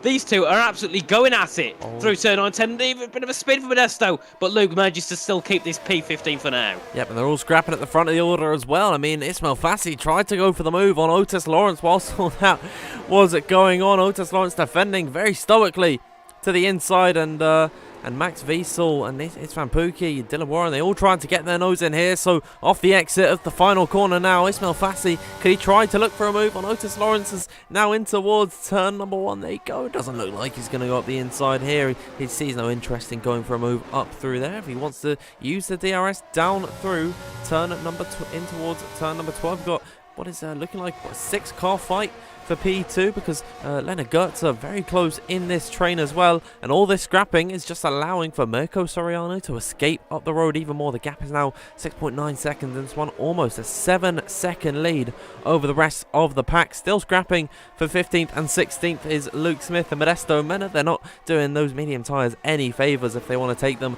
longer into this race, but here is Ismail Fassi once again off the exit of turn number 12. He's got a bad run through here, and it looks like Otis Lawrence is going to be able to stay ahead in towards the braking zone in turn number 12, but if Ismail Fassi gets close enough, he might send a Hail Mary move in towards the braking zone. Here they go in towards turn number 12, and that doesn't look to be the move, so Otis Lawrence stays ahead of Ismail Fassi. Max Wiesel in P4 and Istvan Pukki stays in 5th, and in all of that, no one moves any positions. Yep, and obviously Mirko leads by 7 seconds, but the issue he has now is just say he makes a mistake and ends up losing the position to Otis at the end of the race, then that'll obviously give Otis the penalty. So Mirko's got to keep this really clean now. He can't let Otis finish ahead, and I'm sure Otis will be aware, but if he has a spin or something like that, that can definitely compromise it. As we go through now into turn 19 and 20, Ismail Fassi yet again right on the back of Otis Lawrence as they head through into the final corner. Ishmael wants to get through an Otis ASAP, but Otis been able to defend perfectly, and definitely a bit like Sergio Perez as they now head down in towards turn 1. Ishmael with the DRS and the ERS sends it up, though he doesn't, he sends it around the outside into turn 1. Otis going to have to defend that up the inside. Going for a switchback is Ismail Fassi. Can he get it? No, he can't. Just about. Very close there, but nearly bump draft in the back of Otis as they come through turn 2. Now in towards the S's section. Ishmael really keen to get through, but he's got to be careful he doesn't touch the back of Otis, because the gap between those two is absolutely stupidly small as they come through turn 7, 8 and 9. And Ishmael now on the back as they come through out of turn 10, and they're using a bit of ERS so we can keep up to the back of Otis as they head down into turn 11. Yep, Otis Lawrence just driving the widest McLaren in the world at the minute. Ismail Fassi cannot find a way through, and I think Kryptonite is right in saying that Otis Lawrence just trying to lose time on purpose through here. Is now in towards turn number 12 they go. Otis Lawrence defending heavy towards the inside line. Fassi's going to have to look the long way around towards the right hand side of the the Veloce representative. Switchback is on the cards for Ismail Fassi. Sends in the dummy, goes up the inside. Little bit of contact between the pair of them, and Otis Lawrence and all of that's going to be able to stay ahead. Here comes Max Wiesel trying to squeeze his way through. In comes Istvan Pukki in towards the third sector. Max Wiesel pushed offline. Dylan Warren now going to go side by side with his teammate into the triple right-hander. Otis Lawrence doing a fantastic job of defending this one. Ismail Fassi, I think, is getting hot under the hood of his Williams because he's just going for these ridiculous sends that aren't working out for him. Istvan Pukki, the real beneficiary In all of that, he's helping out Parnell by getting the move on Max Wiesel, and Jack West going to do his part by getting by on Alexander Kraft as they climb up the hill towards turn number 1 again. Here's Dylan Warren defending to the inside of Leonard Goetze. Goetze goes towards the outside line of turn number 1, and Dylan Warren is able to hang on to that position on lap number 10 of this race. Lots of scrapping at the front of the order. Yep, and Ishmael and Otis won't be happy with all this battling because they're getting very close to comfort to the point where they nearly end up spinning each other around down at turn 13. But Mirko's loving this. The gap's 8.3 seconds, so even with the 5-second penalty, it does still put him 3 seconds ahead. So this is looking really good for Veloce to try and secure this 1-2 at least, or try and get both on the podium. But Ishmael definitely won't make it easy at all for Otis as they now come out to turn 11 once again with the DRS. Otis from Ishmael, and last time we saw lots of battling down the order, and this time it's Caraton getting through on Alexander Kraft down at turn 11. Caraton putting himself up into that top 10 now, obviously not worrying about getting too high up the grid because he's won the championship, but still he wants to go try and do a last to first. Luke Smith still fighting with Modesto Mena down the grid, but focusing on Alexander Kraft, still trying to get on Caraton, but just not close enough as they go into turn 11 and 12. Looking further up, Ishmael still on the back of Otis Lawrence, going for a send yet again. Going around the outside into turn 15, very close between the two, going for a switchback. Ishmael Fassi is, but can he get it this time? They're going to go side by side. Magnussen Vettel type thing at the moment, but no, Ishmael backs off just for now as they go through, literally hitting the back of Otis nearly as they come through round the outside for Ishmael into turn 19, backs off. Now he tries to get the inside into turn 20, and Otis going to defend heavily, nearly pushing him into the pit lane there between the two, going side by side out at turn 20 over the bumps there for Ishmael, not ideal at all, and he's got the DRS. These two absolutely taking it to the absolute limit as they now come through into turn 1. Oh. Bit of contact there. Otis just moving over too far. Ishmael tried to squeeze Otis on the curbs. Ishmael now being pushed off nearly yet again. Bit of contact between the two. These two are going to end up taking each other out at this point as they come out of turn 2 now in towards the SE section side by side. And this last time we saw this with Modesto and Luke wanted to go on track, and yet again this time Ishmael has to go off track. This is mental between the Veloce and the Williams. Oh my word, Otis Lawrence with some fantastic defending through here. It's hard, but I'd say it's fair. Lawrence is able to keep ahead of Ismail Fassi through the first sector. Fassi is going to be swearing in all kinds of Spanish language that I cannot understand as in towards the DRS straight once again through here. Surely Fassi's got to get him this time by. They've burnt up all of their ERS. He's got nothing to attack with, but into the braking zone they go. We can see the blinking red lights on the Veloce. He goes to the inside, sells him the dummy, and there goes Ismail Fassi. Otis Lawrence immediately responding heavy on the brakes. They're almost both of them indeed off the circuit. Fassi's going to stay ahead through here into now turn number 13. Can Ismail Fassi stay ahead? Otis Lawrence now has to look towards his left hand side because it's Van Pookie takes that position from him, and he could go towards the outside line of the Williams in towards now sector 3. Bad exit for Fassi. In comes Otis Lawrence and he retakes P2. Max Wiesel trying to stick his nose in here. In all of this, Mirko Soriano has been laughing at the front of the order, and there he is in towards the pit lane. Now it will be Otis Lawrence leading this Grand Prix ahead of Ismail Fassi, and then Jack West coming to the pit lane at the end of lap number 10. Here they go now down the straight once again. Max Wiesel attacking on the rear. Oh sorry, that's Dylan Warren attacking on the rear of Isvan Pookie into the braking zone of turn number 1. Ismail Fassi goes deep on the brakes. Meanwhile, for P1 in this Grand Prix, Otis Lawrence, I think it's been a very similar story to what we've seen all evening, just immediately goes back on by, and Ismail Fassi is going to be once again just incredibly frustrated sitting in behind this McLaren because he can't get through at any moment. Yeah, and this is great racing so far from these top 6 now getting involved. It was the top 2, but last up we saw Pookie, Warren, Vissel all getting involved in this battle. It's also brought Leonard Goetze, Leroy Brown and Alvaro Carton all into this train now for this top 8. It's absolutely amazing. But Ishmael Fassi is still going to be putting under more pressure. We've also got Leroy Brown and Alvaro Carton fighting out at the corner, but Alvaro gets ahead, but looking down into turn 12 yet again. Ishmael going around the outside, Otis up the inside into turn 12. Which one's going to come out ahead because they go side by side? Otis there, pushing them off again. Both being pushed off this time. Max Wiesel going to be looking to try and get something off it, but just can't. This time around, and Otis now being pushed off the track. This is allows Max Wiesel to try and get through. Can he get through on both of them down at turn 15? And Ishmael Fassi gets a penalty. 3 seconds. Otis Lawrence still fighting, gets back through on Max, but Max goes up the inside in towards turn 16, 17 and 18. This is absolutely key for TF10 to get a great result. Currently P2 and P4. Max and Dylan doing great to avoid all this carnage. You just take what they can from Otis and Fassi. And this could be a chance for Max Wiesel to try and take the lead out to turn 20. Big slide for Fassi there, and also that's Alexander Kraft entering the pits, but Wiesel gets the DRS, bit of wiggle, I think he's going to just stick behind Fassi into turn 1, which he does, nearly hits the back, locks up. This could allow Otis Lawrence to get through, which it does. Dylan Warren also going to try and take something off that, but big lock up there for Max, and he's still going to go side by side with Otis through this S's section now. This could end badly for the two, but Otis has to back off for now. Doesn't want to fight it too hard, as we saw how much time the last time they fought here. Yep, and I think Otis Lawrence has done what he has set out to do from the very start. He's had Ismail Fassi crack under the pressure. He's got a 3-second time penalty for corner cutting down at turn number 15. Just completely doesn't take the corner at all, trying to defend from the McLaren. And meanwhile, further back behind, Alvaro Caraton making the move on Leonard Goetze for P6 in this one. That is a net P7 once they all come back into the box. Ismail Fassi pulling up the road from Max Wiesel. Otis Lawrence trying to find a move on him ahead, but he's actually got to look for Dylan Warren because Warren goes up the inside. That's a pretty standard move. I don't think Otis Lawrence really cared to fight that one all too much. Dylan Warren's got 51% in his battery compared to Lawrence's 8%. So really, he burned everything trying to defend from Ismail Fassi, which was able to do for 13 laps in this Grand Prix, near enough. And Ismail Fassi in all of that took a 3-second time penalty. Not too sure if that one's going to get removed due to the fact that I do believe it is justified. You know, he just didn't regard that corner at all. And yeah, now he's going to be sent even further down the order. Mirko Soriano has got an even better opportunity to win this race. He's 10 seconds clear of Jack West at the moment, who was admittedly far down the train. Otis Lawrence and Leonard Goetze are coming into the box. But, you know, Jack West tyres, they're going to be completely dead by the end of the race. And Mirko Soriano on his hards, with that longevity on his side, is going to be able to defend, I'd say.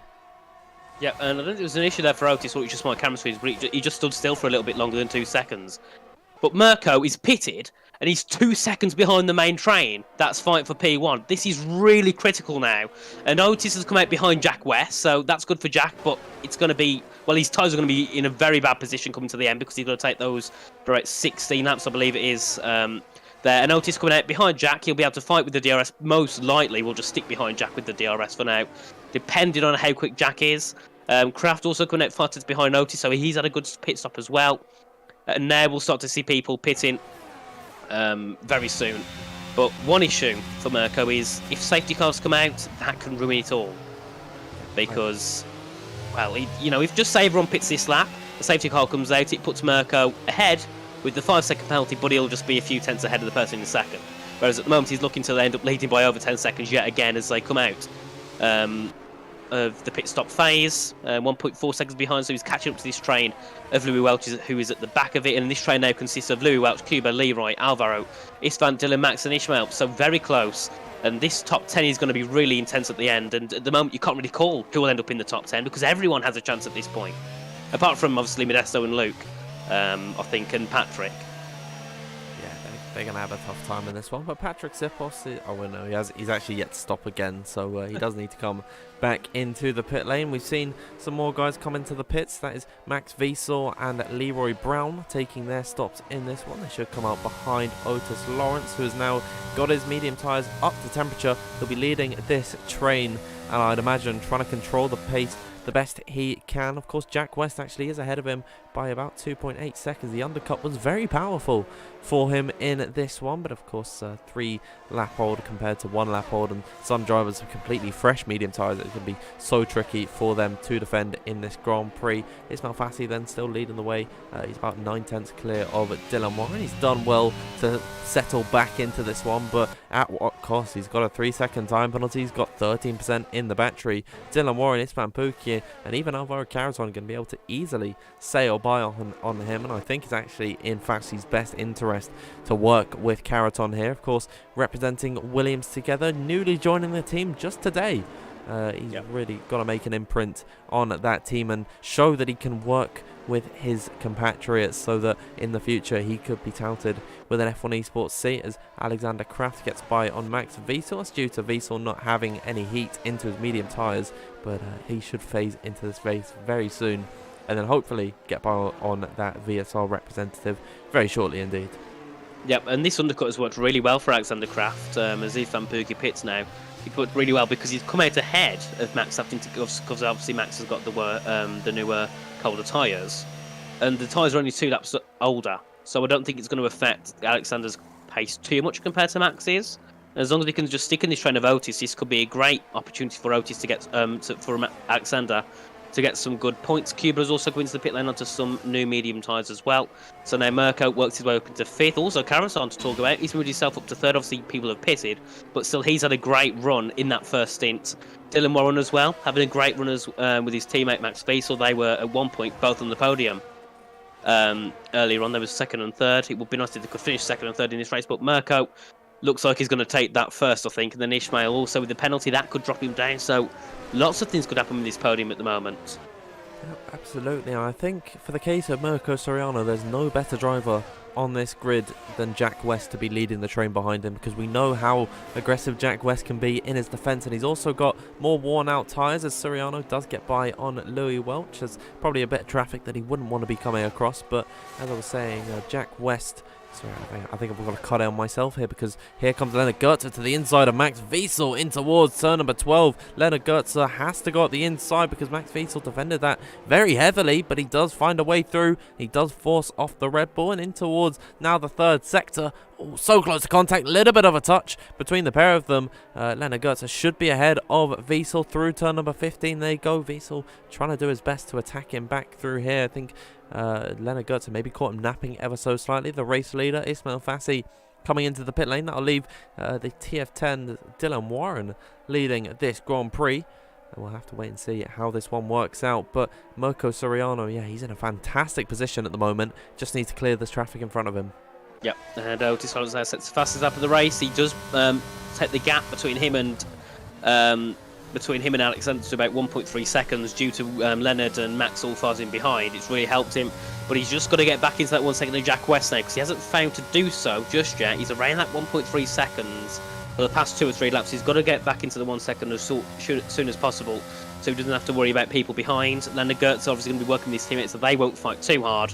But the only issue they've got is they've got Max Wiesel behind who is quicker than both, and he's trying ever so hard to get through, but it just isn't working out. And you can see that Jack West now very close to the 1 second with Otis Lawrence as I head through to turn 11. I don't know if Otis will get the DRS. I don't think he will, just about. We'll have to see though.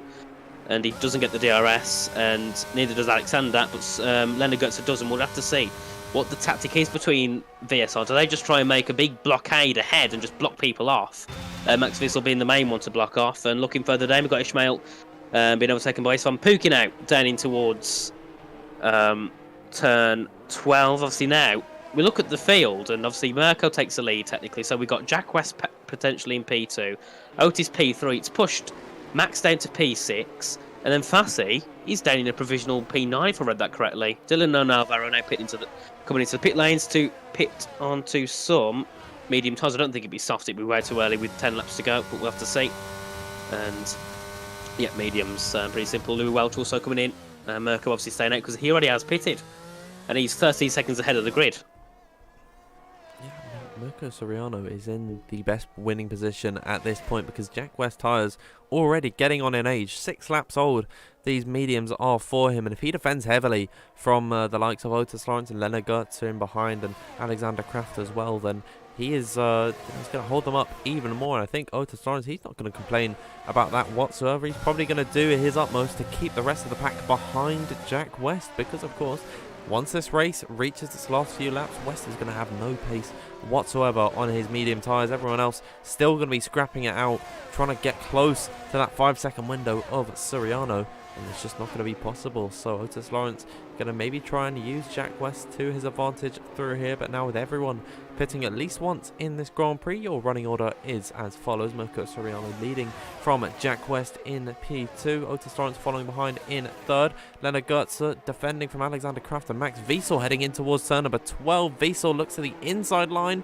of Alexander Kraft, and Wiesel, he actually picks up a 3-second time penalty for multiple warnings as here comes Isvan Puki to the inside. Very late lunge from him there. He goes into a half spin, almost almost sends themselves a full 180 degrees. That was clumsy from him there, and he invites Dylan Warren up the inside as well as Leroy Brown actually tries to go through on him there. I think he's run a little bit too deep, ruined his exit off the exit of turn number 15. Isfan Pookie able to get back through Ismail Fassi in all of this, trying to make a move potentially on Max Wiesel in towards turn number 20. He's got 2-lap fresher medium tyres that are finally going to be coming up to temperature. Wiesel very deep in towards turn number 20. Ismail Fassi says thank you very much off the exit of turn number 20 in towards turn number 1. He's got the inside line, he's got more battery than the TF10 driver, and he is able to take P6, but with that 3-second time penalty, that'll come back to bite him later on in this race. We'll have to wait and see how this all plays out, as there's plenty of battling for this mid-train pack. Yep, great move there from Dylan Warren. He moved up from 10th to 8th there. He got over, I think it was Isfan and Leroy Brown. Yeah, he got through on those two. Down at turn 1, great overtake up the inside, got through on the two of them, had a bit of a squabble on the exit but made it through fine. Also looking further, that's Max Wiesel, I think, going a bit wide. Dylan will get the DRS, I believe, as he goes through now into turn 11. Also, that's Isfan Pookie getting an overtake, getting through on Max Wiesel, and Dylan did get the DRS, so it might have been a bit of a plan there from the guys down at TF10. And also that's Jack West and Otis Lawrence fighting down at P2. This is down at turn 12. There we are. Otis getting through, but Jack West still trying to get through where he can, but just not close enough. The gap's about 2 tenths between the two, and I think Otis now has took that P2 from Jack West. And we look further down. Dylan Warren now trying to get back into that DRS of Alexander Kraft. This is for 6th place. Ismail Fassi having a great battle down at turn 1. He got himself up into 5th. That's also Max Wiesel fighting with Alvaro Caraton. Caraton obviously pitting very late, and he's already making this work as he goes for an inside move there at turn 18, but just couldn't make it work. Now into turn 19. This is going to be an opportunity for Caraton if he can get through down at turn 1. That's Max going wide, allows Caraton through. Caraton's got the DRS, so it allows him back into this train for, the train for 5th position, because Alexander Kraft is getting very touch and go to that DRS of Fassi. But Warren going to go the inside of Kraft. Can he get it? I think he will, and I think he does. Yes, he does. Warren now up into 6th position. His next rival is Ismail Fassi, who's got the 3-second time penalty at the moment. He obviously will keep the penalty, but we'll have to see afterwards if it could have been due to the battle with Otis and whether that 3 seconds is deserved. But for now, we treat it as it is, the penalty. So yeah, Darren does technically have a provisional P5. And looking further up, obviously the gap now between Otis and Mirko, 9.7 seconds. We've had a sprint. That is... Oh, no, but that's Mena's DNF'd. Is he DNF'd? Oh, he's on track. He's lost it on track into the pit lane there. And he's put... Oh, and this is really bad for Mirko. Yeah, it's over. This has ruined it. Yeah, completely ruined it for Mirko now. Unless Otis has to do what he did last time. But big shame. Big shame there for Mirko, because the gap's going to come down to nothing. Don't know what even happened to Mirko, because I couldn't see... I mean, not Mirko, sorry, Modesto. Because I couldn't see his car, and he just looks like he's going into the pit lane. And from the only thing I can think of is he's locked up into the pit lane. He's hit the wall. But big shame there for Modesto. It also brings Luke Smith and Patrick back into this. But big shame for the last shade. It's ruined it all. It's a bit like what happened at Abu Dhabi. Lewis with that 12-second gap, and he brought it down to absolutely nothing at the end. Mirko pits, and I don't think anyone else would need to. But yeah, Mirko's going to pit onto some softs, I believe. Otis stays out, so does no Jack West pits. Does Leonard pits? No, he doesn't. I don't think anyone else will. Oh no, his fan doesn't go when he baits someone in, but Alexander Kraft goes in. So yeah, lots of different things going on at the top of the grid here. But yeah, that's ruined for Mirko. He's now going to be basically probably nearly last in this race. So big shame. And he pits onto mediums, not softs. Yeah, maybe the softs. He might not have had a fresh set of soft compound tyres. Leroy Brown, Max Wiesel, they're going to be able to go on to a fresh set of the softs. They'll have a lot of pace heading in towards the last few laps. And I was wondering if Max Wiesel had any wing damage or something, because he was just losing so much time in comparison to the rest of the grid. He was really struggling through here, but the 1-2 dream for Veloce completely dead in this one. For Mirko Soriano is not going to be able to fill a 5-second gap when the grid is this close with only a few laps left in this Grand Prix. Granted, he does have a lot fresher medium tyres than everyone else, and he'll have a little bit less wear towards the end than the lap counter actually does indicate, due to the fact they're running behind the safety car. So I think the mission has changed for Otis Lawrence: defend at all costs from Lennart Gertz, and I think probably the man with a chip on his shoulder the most, Ismail Fassi. He's definitely He's going to have his opinions of Otis Lawrence after this one with the amount of battling that they've had and all the frustration that he's caused, because just by the way that he's been defending so harshly from Fassi earlier on in this race, he might think it's personal or something. I don't know. Even though he's just doing what he wanted for the team, Ismail Fassi is certainly not going to take that the right way, and he's got 3-lap fresher medium tyres, and that will be advantageous for him. He's probably not going to care that he has a 3-second time penalty. He wants to win this one on circuit and maybe ruin Otis Lawrence's day a little bit in this one too. But coming towards the end of lap number 21, the safety car is mandatory 2 laps of running, so I think next time by, I don't believe that we're going to get going, even though the grid is almost entirely packed up through here. And I think Kryptonite is right in the live chat. Carnage about to ensue. Yes, definitely. We've got the older mediums of Otis and Leonard, then also Ishmael. But then we've got the new mediums, Mirko, Jack, Wes, Alexander, and then obviously 2 people going for the softs. That is Max Wiesel and Leroy Brown. So we've got so many things happening. That's Patrick and Louis pitting. They'll be probably going on to some softs as well. So lots of different strategies happening on the field. But yes, it's not the first time I've heard people complain about Otis's defence. Ishmael won't be happy with it at all, because he's definitely lost out on a possible what could have been win, because his pace was phenomenal, but just couldn't get it to work because he just couldn't get through an Otis enough. As Otis did some, it was some great defence, but not the defence that Ishmael would have wanted. But Leonard Gertzer, he's just popped out of nowhere, hasn't he? Up into P2. We'll have to see if he keeps that P2, because obviously we've got people behind on newer tyres, so they could try and jump up into these podium positions, but we'll have to see, because anything can change at the end. Dylan Warren also having a great start. He's up into P4, technically P3, because of Ishmael's penalty. So a good start for him as well, but Mirko, the one who's going to lose the most from this, because he's going to have a 5-second penalty. It drops him, obviously, the gap will be different from what it is now, but at the moment he does drop down to around 10th or something like that, maybe even lower. Which isn't ideal at all for the Veloce, considering they're still fighting here for that 3rd position over Haas. Obviously, they're going to get through on Haas because of Otis being so high up, but trying to close in on Parnell is something they're going to struggle to do. I think Parnell's looking unreachable at the moment. Yes.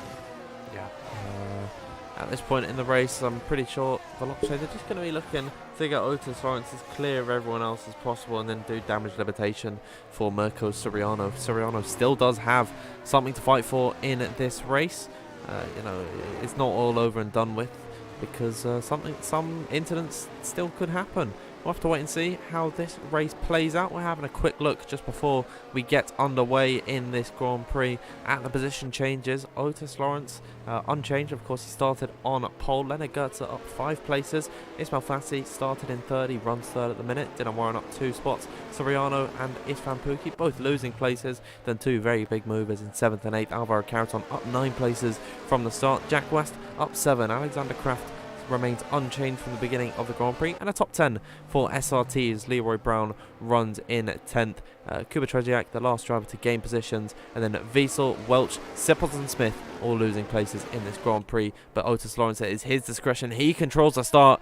Here he goes. Once he puts his foot down, he's got to commit to it, and off the exit of the final corner, we are back green here in Kota for the final few laps of the PSGL E-Series Championship, and already Ismail Fassi all over the back of Leonard Gertzer, heading in towards turn number 1. They go. He doesn't want to make the move this time. Bayer is now off the exit of the corner. They're all going to file down in towards the S's section on lap number 1. We saw carnage through here. Will they keep it clean? We'll have to wait and see, as now they head in towards the twisties, the sweeping first sector. Lots of moves being made further back behind. Alvaro Carreton losing a few spots to West and Kraft, I believe. And I think it's Van Pukki in there as well, as in towards the 2nd sector they go. Otis Lawrence with a dream restart, already a 2nd clear of Leonard Gertzer. Ismail Fassi's got to have a sense of urgency to get by on the VSR driver, as now off the exit of turn number 11 on towards this back straight. No DRS for 2 laps as they get onto the safety car restart. We'll see what Fassi could do. Full on ERS in the slipstream of Leonard Gertzer. Into the braking zone they go. He looks to the inside line. Gertzer does not defend this one, and there it is. Fassi back up into 2nd, and he's got Otis Lawrence in his crosshairs. Yep, and Leroy Brown there get a nice move on Alvaro Carreton. This is due to the soft tyres having a lot more grip at the start, the restart there of the safety car, and also go back to Wiesel fighting Louis Welch and Carreton here for 10th place as they all come through now into turn 14 and 15.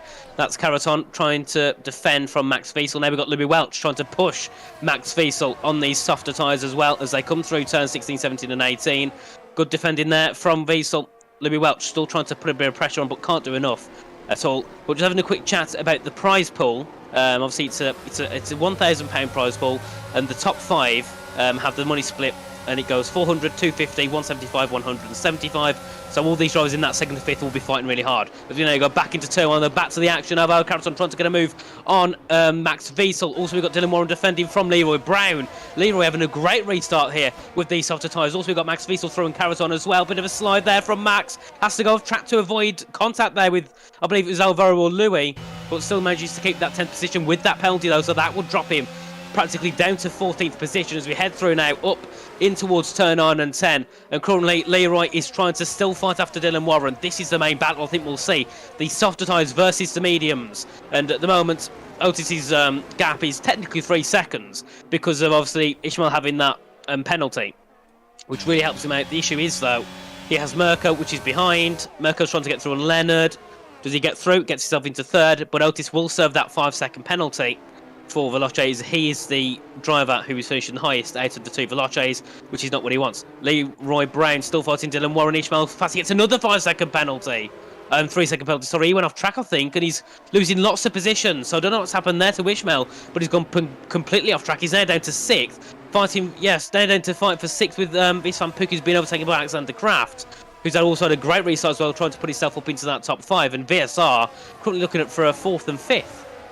The mission changes for Veloce because now they are back in that 1-2 position. Surely the duty's going to be swapped over to Mirko Soriano. Hold up everyone as much as possible. Allow for Otis Lawrence to slip up the road as now they head up towards turn number 1 for the 25th time in this Grand Prix. Fassi trying to recover what he has lost. He's really had a tough day of it. Is now in towards turn number 2 and 3. Trying to make the move on Leonard Gertz with his slightly fresher medium tyres in that Williams equipped on his car. Leonard Gertz doing all he can to defend, and the more battling further back behind, the more beneficiary it's going to be for VSR. At the moment, Mirko Soriano is winning this race, and if I just pull up the gap to the leader, Otis Lawrence can be dropping all the way down into 13th position. Still, of course, going to be taking points in this Grand Prix, but it is going to be less than ideal for the Veloce Elites team, especially since they're going to be scrapping it out with the likes of Race Clutch and TF10. Here comes Ismail Fassi opening up the DRS for the first time since the restart happened, and he gets the move on Leonard Gertz back up into P4, but with 6 seconds of time penalties to his name, it's all going to be in vain because he'll be losing a number of places heading into the last few laps. Yep, 6 seconds. Obviously the first penalty could have been due to the battle with Otis, but I think this one could have been all entirely on Ishmael. There we are. That's, I think, Leonard Gertz letting his teammate through. Alexander Kraft now up into 5th. Also a bit of battle in there between Leroy Brown and Isvan Pukki. This is down for 7th position. Just this one having a better line through turn 18, and now Leroy going to be pressuring him through to 19 and 20. Max Wiesel also getting right behind in this battle as they head now into the final corner. Let's see, can Leroy get something into turn 1? Because he's got a lot of better grip on the exit there, and he's going to have a better straight line speed. He's got the ERS. Their ERS is a lot less so compared to Isvan Pukki's on about 40% more as they head into turn 1. But I would have thought by now that if they can make it not cost time, Mirko and Otis would have swapped round. Otis can then hold up on his older tyres, but I guess they've not done that, probably because we've only got 2 laps left, and it could have been a bit of a risk to try and hold them up that quickly within 2 laps. But Jack West, the man to talk about, up to 3rd, started 15th. Yeah, he's been he served the quali ban, and now he could be looking for the win of this race for Parnell. I think Parnell, from this result with Jack West at the helm, they'll definitely be securing 2nd position. A real testament to the quality of these community-based teams taking the fight to the esports organizations. All he needs to do is get past Mirko Soriano, but I'd imagine that he's going to be driving the widest McLaren in the world.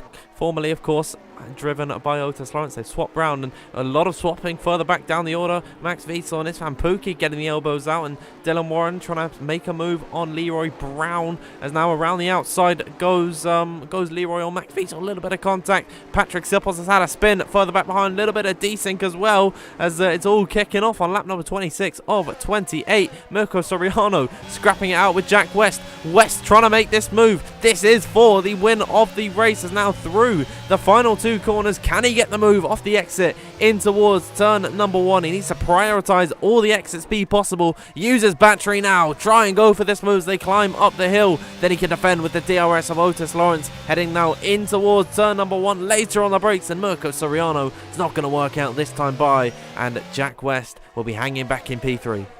Yep, and also we've got Dylan Warren and Leroy Brown still fighting for that 9th position. Dylan obviously on the older tyres, the older mediums, so we will be a bit of a compromisation now. But the issue for the soft tyre runners is now their soft tyres will start to not be as optimum as before. Alvaro Carreton with a 3-second time penalty. That was not what I expected to see, but very unfortunate for Alvaro. He'll drop down to 14th position. But yeah, this is now or never for Jack. He needs to get through and Mirko as quick as possible. But when you've got two McLarens ahead, it makes it a lot more difficult for Jack to try and get through. Oh, yeah, absolutely. I mean, Jack West is really... He's on the back foot here trying to attack from Mirko Soriano, because, of course, Mirko Soriano is just using the DRS of Otis Lawrence ahead of him. They're going to prioritise keeping this win for Veloce at all costs. Jack West really does want to take this one home himself, though, is now through the final few corners. Lots of moves further back down the order. Louis Welch gets by on Kuba Treziak for P12. As Treziak goes back around the outside. Nice enough battle between them. Alvaro Carreton slipping down the order as well. It's been a very bad day for Williams, and I think they're going to be counting their stars at the fact that they've already secured this team's championship here in the PSGL series. Yep, and now Parnell are looking to practically secure the P2, I think, as we go through the final corner 4. One of the final times the penultimate lap has ended. Now it's the final lap. Otis Lawrence still leads from Mirko Soriano. This is what we saw at the start, but it was the other way around. It's completely changed throughout this race, and it's still Veloce 1-2, but with a penalty for Otis, it will drop him down into that, I think, 6th or maybe a little bit lower. I'm not too sure. But Jack West now wants to fight with Mirko Soriano, and if he can get through, he can get the win, because at the moment it's looking like it's going Mirko's way. But Jack West has still got a lot of pace to give as they come through now in towards turn 7, 8 and 9. Ismail Fassi also just within a second of these guys. Obviously, he's got his 6 seconds, so he'll drop down quite a bit down the grid, actually, possibly down towards that 10th position. So not the best for Ishmael, but he has shown his pace today. So I think that's what Williams will be happy with him for. But unfortunately for Alvaro, started last, and he's only improved to 14th with a penalty. Not what he would have wanted at all. It's really gone down the pan for Alvaro Carreton and Williams today. Here comes Jack West now for the final time. He's got to attack now on Mirko Soriano. All of these guys completely flat on the battery. It's got to be a Hail Mary send for this move, as now Otis Lawrence really doing his best to just allow for Mirko Soriano to use his slipstream, use his DRS, as now in towards the final sector. Jack West surely into turn number 15. He's got to go at the inside of Soriano. Here they go into the braking zone. Oh, they're so close to contact. West has to just duck out of the way, but he's got the better exit through turn number 15 into 16, 17 and 18. Can he try and send this move? Veloce fighting for the win in the final race of this season. Parnell trying to secure it for them, as now off the exit of the final two corners. Jack West did all he could, but with the penalty applied to Otis Lawrence being the highest finishing Veloce, Soriano is going to take victory here. Jack West in second. It will be third for Alexander Kraft. A fantastic end to the day for VSR. Isfan Pookie, an incredible recovery drive into P4. Dylan Warren finishes in 5th, 6th for Goetze, 7th for Leroy Brown. Treziak in 8th, 9th for Louis Welch. And then, barring out any penalties, I'm not too sure who's actually finishing where. Already, everyone's leaving the session. I think Luke Smith not too happy with how this one has ended out. Veloce, though, they're going to be super pleased with how they have finished this one today. 1 and 2 on circuit with the penalty applied. Otis Lawrence going to be dropping quite a long way down the order. If I actually bring up quickly the gap to the leader, Otis Lawrence will be dropping to 6th position by the end of this.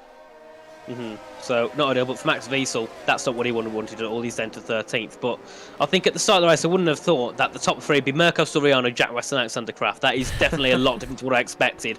I think I said at the start it would be, well, I said Veloce, Parnell and TF10. So, not too far off, but I didn't think it was Jack West, which would be the Parnell driver. Yeah, absolutely. Jack West has driven a fantastic race today, and Isvan Buki getting himself into P4 by the end of this one. I mean, it's been an incredible showing from the Parnell team, and surely this being a team event with esports teams watching, you know, these guys will be under a microscope, and I think the way that they've been performing, Isvan Buki, Jack West, they're definitely going to be on the list of names to be picked up for a potential seat in F1 Esports as maybe a development driver or maybe as the starting driver for their team. I have to wait and see. But yeah, incredible showing from all of these guys this evening. It will be Mirko Soriano taking victory for Veloce. I think after what has been a pretty average season for the British outfit, they're going to be very pleased with how they have coped today. And 1-2 on circuit will put them in very high spirits heading in towards F1 23, where surely they are going to be putting on a charge. Yeah, definitely. Great race from Veloce. Mirko doing well. At one point, it was looking like Mirko was the one trying to get going to get the 5 seconds, and then, like I said at the start, I'll probably curse it by saying, well, if the safety car comes out, it ruins it. And it basically did ruin it, because I think they would have been able to get that one, so it would have been a struggle, but it was definitely possible. And I think we have Jack West in the waiting room if you want to drag him in, Dan. I can't be the one to drag him in, unfortunately. Oh. I've got full screen here on my Discord, but yeah, we'll talk to him in a second. I think Jack West, yeah, he's been brought in to the Discord. Jack, can you hear me? Yeah. Hello. Yeah. Yeah, hello. It's the first time in a while. I think I've spoken to you in the interview room for taking a podium. So really well done on your race today. Of course, talking about qualifying, you served that ban. What's your opinion on Alvaro Carreton putting you into Q2? I was quite confused, to be honest. I thought it was quite funny at the time. It was quite funny, to be fair. Yeah. Yeah, I mean, Extra position, and when we were in such an intense fight with Race Clutch, Veloce, and TF10, every little helps, I guess. And yeah, I think that little bit helped us to get a good result today. Yeah, of course, talking about your result, you pitted a little bit earlier than everyone else, and that seemed to be very fruitful for you. Talk about your strategy call there. Well, it looked pretty dirty from where I was. And, I thought I'm just going to get an undercut in. These are going to hold each other up, and we're going to get we're going to have a massive gap. But I mean, with the lack of practice I did, I wasn't really that quick, and Otis caught me up straight away. But with the safety car, I knew I was on the oldest tyres, and I had to pit early, so I pitted on the safety car, had fresh tyres, and got past Alvaro Carreton quite quickly on the restart, and the restart, Isvan Buki let me go. And then, it was all about just staying with Otis and Mirko, and I heard Otis had a penalty, and also Mirko had got himself involved in a collision as well. So, there was a chance I could have won the race, could win the race with penalties. So, I got told to just stick back and just, let the penalties do its thing, and could be the first win of the season, depending on how the stewards goes. But yeah, I'm really happy with that race, to be fair. P14 to P1, hope if penalties go my way. But still, even a P2 or a P3 is still really good for the team and should secure us second place in the championship, which I think our team didn't really expect going into this year. I think we've overperformed than what we expected to do. So I think all of us are really happy. Yep, and of course, heading in towards F1 23, surely finishing second in the PSGL E Series is going to be a huge morale boost to the Parnell team. Yeah, definitely. I mean, especially, when you've got the likes of Haas, RHG, with stuff going our way with that situation, and Williams, obviously, it's an F1 esports team with Pro Series drivers, Race Clutch as well, and Veloce. It's a competitive grid, and to be able to get P2 out of it is honestly quite amazing, and I think it puts Parnell Racing on there as one of the best community teams out there, and that's good to see. Yep, of course. I was talking about this before we dragged you in for an interview. All of these guys in the community-based teams are going to be under a microscope. And do you think there's going to be a lot of these F1 esports teams maybe watching the E Series, scouting their next big thing?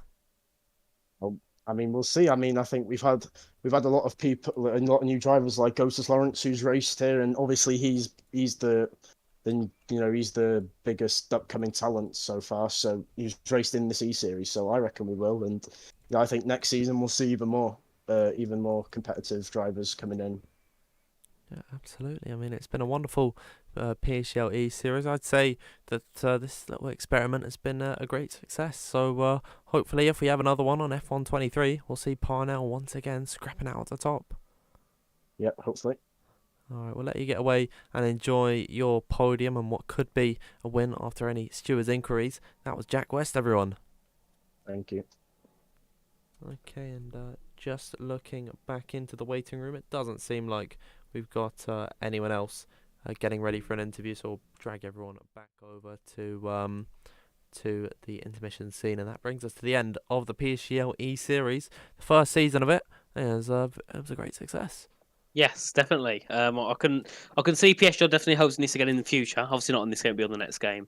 A shame I was only here for was it 4 rounds or 3 rounds? It's a big shame, but I definitely enjoyed all of it. And hopefully next season, you never know, we might be able to line up for all races, which would be really great. But yeah, I really enjoyed this championship. For only the race, for only the race I was here, we've had really great battling. Obviously, we had the battle in Singapore with Matthias taking the win.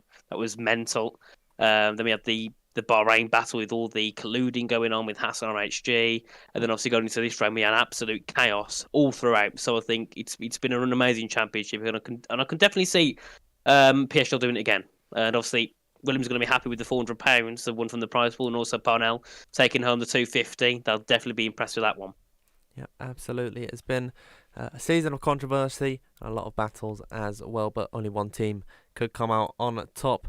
Of course, they secured it last time out in Bahrain. No one could touch them this evening. Williams Esports, of course, your champions. This graphic not updated for the fact that Ismail Fassi would be on it as well, but well done to Alvaro Carlton, Shanaka Clay, Will Lewis and Ismail Fassi for their efforts this season. That brings us to the end, everyone, of what has been Season 1 of the PSGL E Series. Thank you, everyone, for tuning in this evening. It was a fantastic showing in USA for what was the final race of this season. Thank you to Nathan for joining me in the last few rounds of this championship. And thank you to all of the admins and the moderating staff for making sure this event runs smoothly. Make sure you're following us on our social medias. You can subscribe to us on YouTube. It's the big red button beneath the stream. And make sure you follow us on Twitter and Instagram at PremierSimGL. And if you want to keep up to date with all the PSGL news, you could join our Discord server. The link is in the description. Thank you as well to GT Omega for being